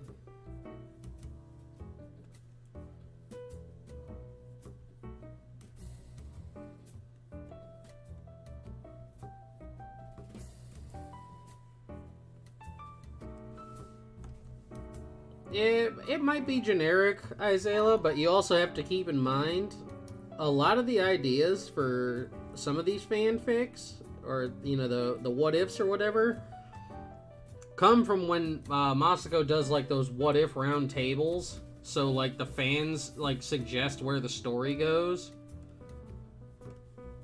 And, you know, so he's appealing to a niche of people who, you know, this is where they want to see the story go. They think this is awesome.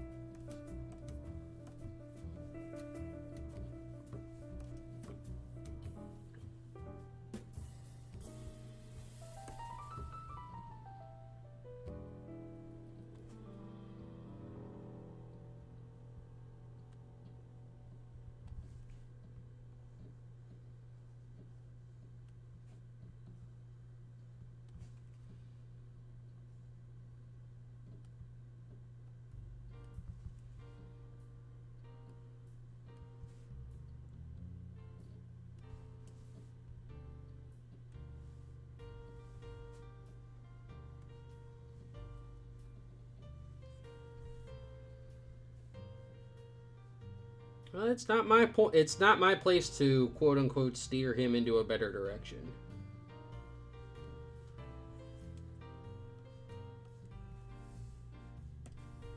I am fulfilling my function. I have constructed additional pylons.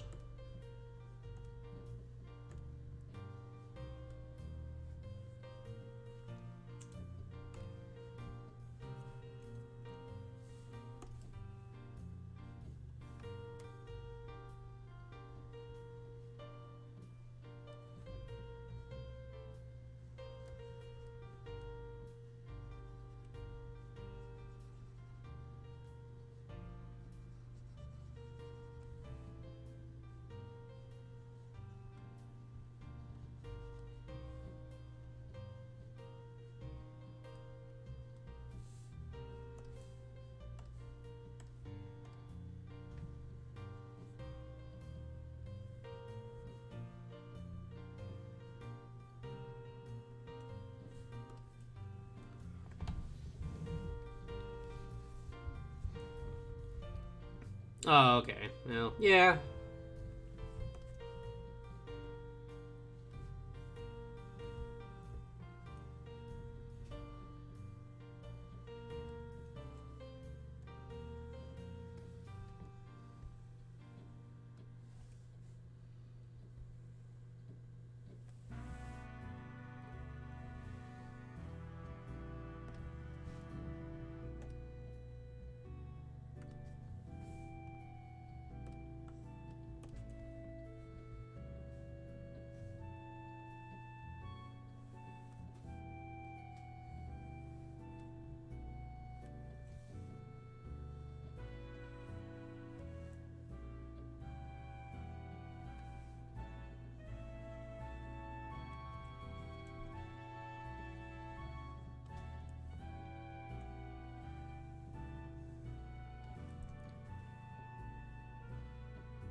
There we go.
Oh, he's looking proper shiny.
I need to get a, I need to find a picture of Frieza's, Gold Frieza's aura, so that I could try to make a facsimile of it.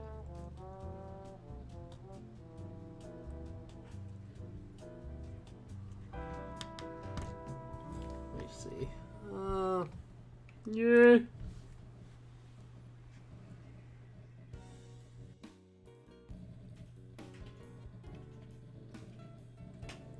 Golden Frieza.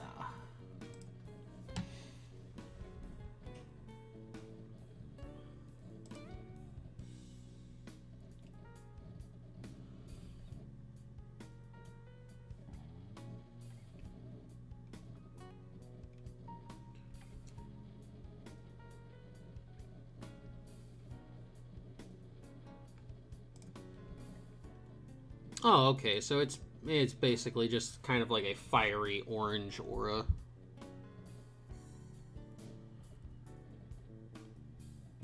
Okay. So what I can do is... this needs to be kind of orangey red at the start.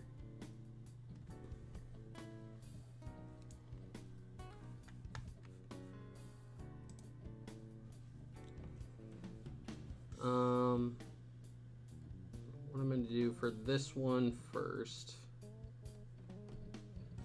this fluffy watercolor should do. Let me see what this looks like. Yeah, that's actually going to look really sweet.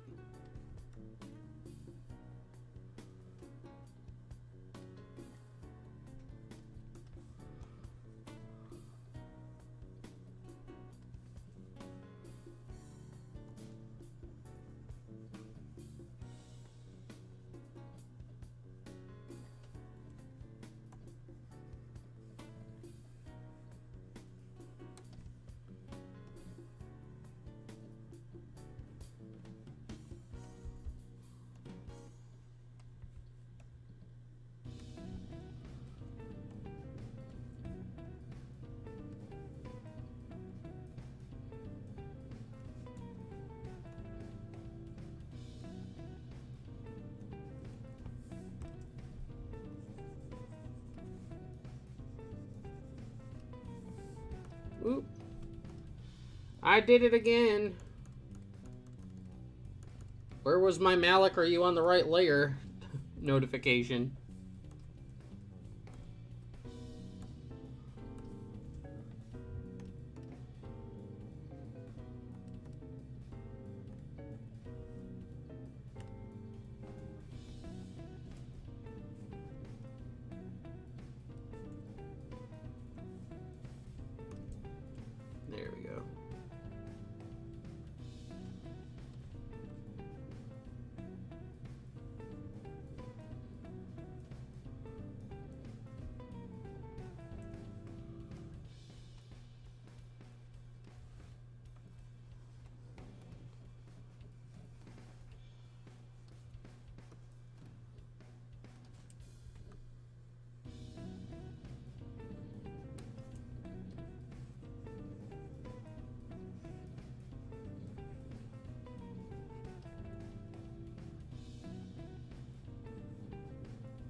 so we got that.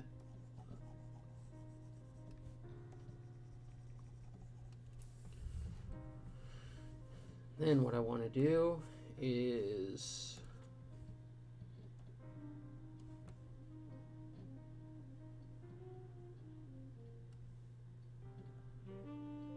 okay, yeah, that should work. Okay. So now I'm going to go through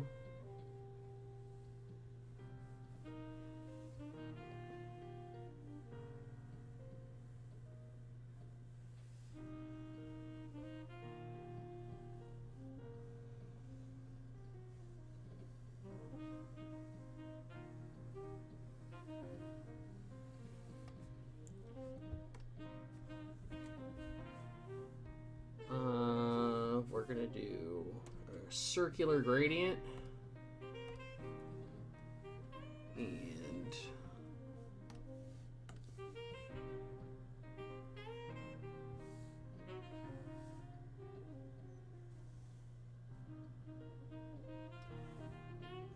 oop.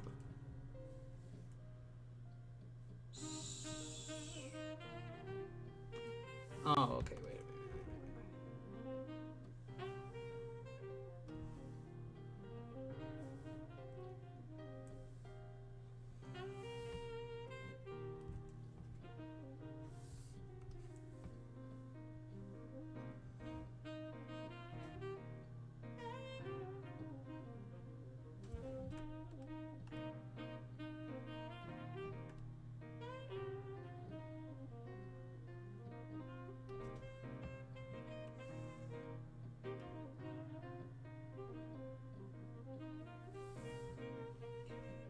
Then what I'm going to do, go here, we're going to smudge.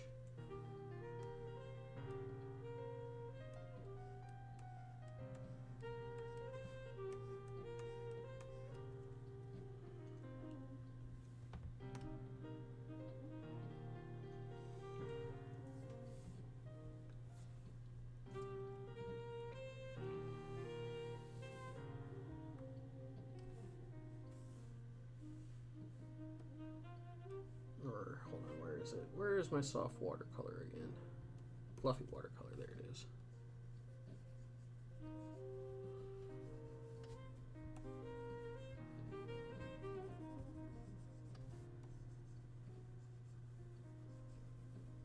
That'll work.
There we go. Yeah, this is actually looking really nice.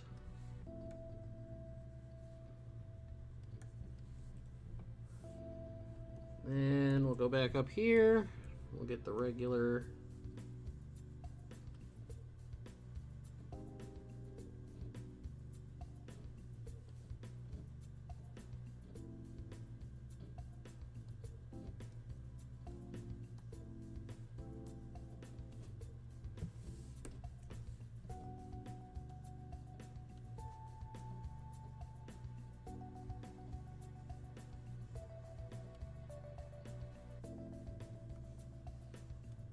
Yeah, I think so too. I think it's looking really nice. I can deselect this now.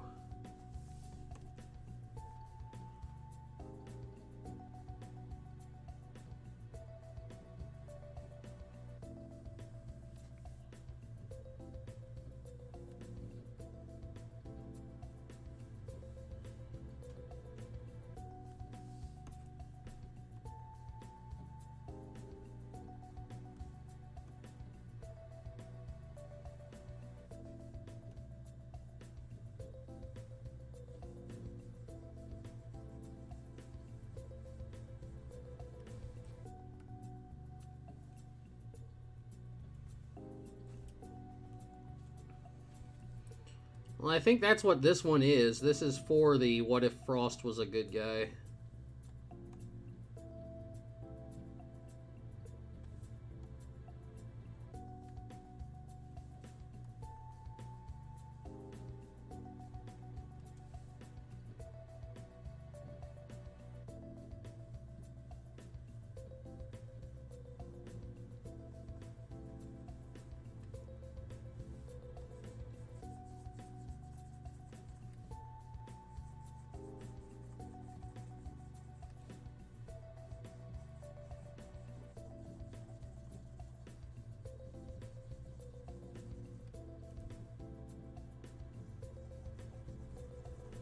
Or wait a minute, you know what I could be doing instead of doing that?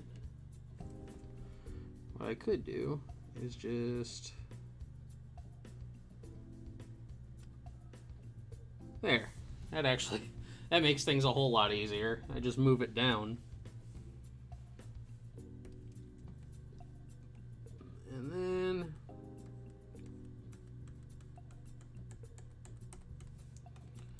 smudge these edges a little bit so that you can't really see that hard edge.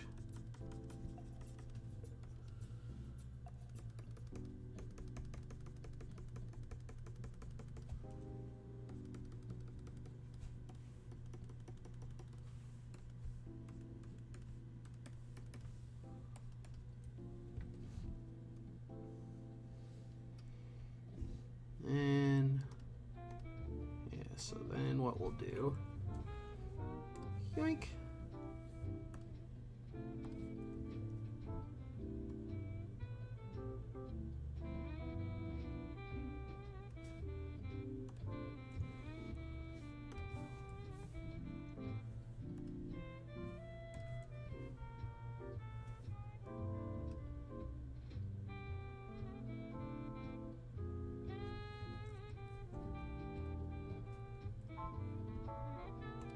There we go.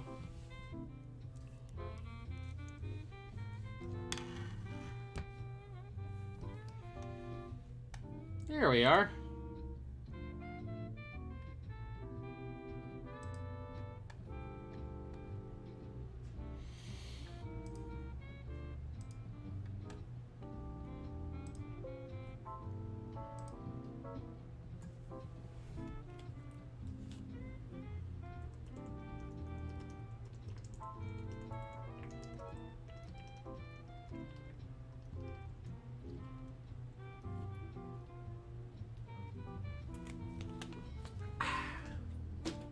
Water, water, water.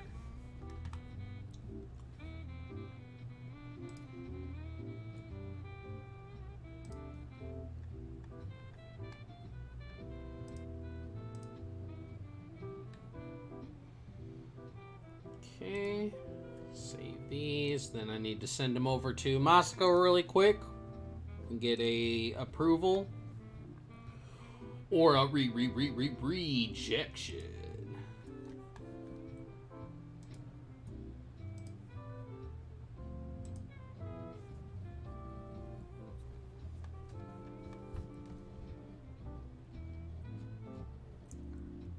Let's see.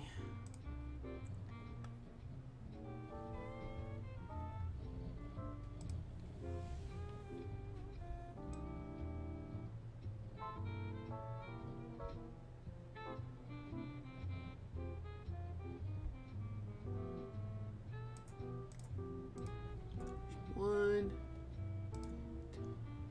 Doink.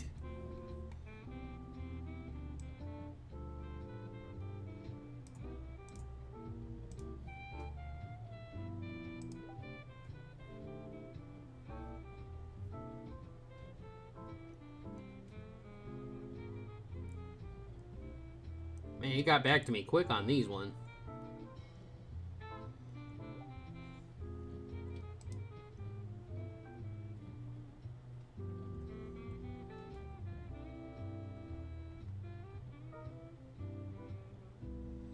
Alrighty, we got double approval status. Alrighty, everybody.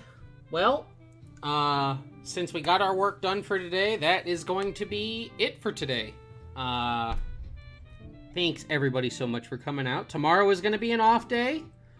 Wednesday, we will be returning with Manga Commission. And then Friday for our lounge day is going to be the Spicy Noodle stream. So, yeah, we've actually got a loaded and a packed week for this week. But, yeah, that's going to be it for us today. I hope you guys have a wonderful, wonderful, beautiful day. Thank you guys all so very, very much for coming out. Be sure to check the podcast that I did with Unreal Entertainment Gaming. I'm going to be retweeting it and stuff in a little bit. But yeah, thank you guys so much for coming out. Have a good, wonderful tomorrow. I will see you all on Wednesday. I am Malik Torihane. This has been the Tentacle Lounge. I love each and every one of my freaky darlings. And I will see all of my freaky darlings again next time.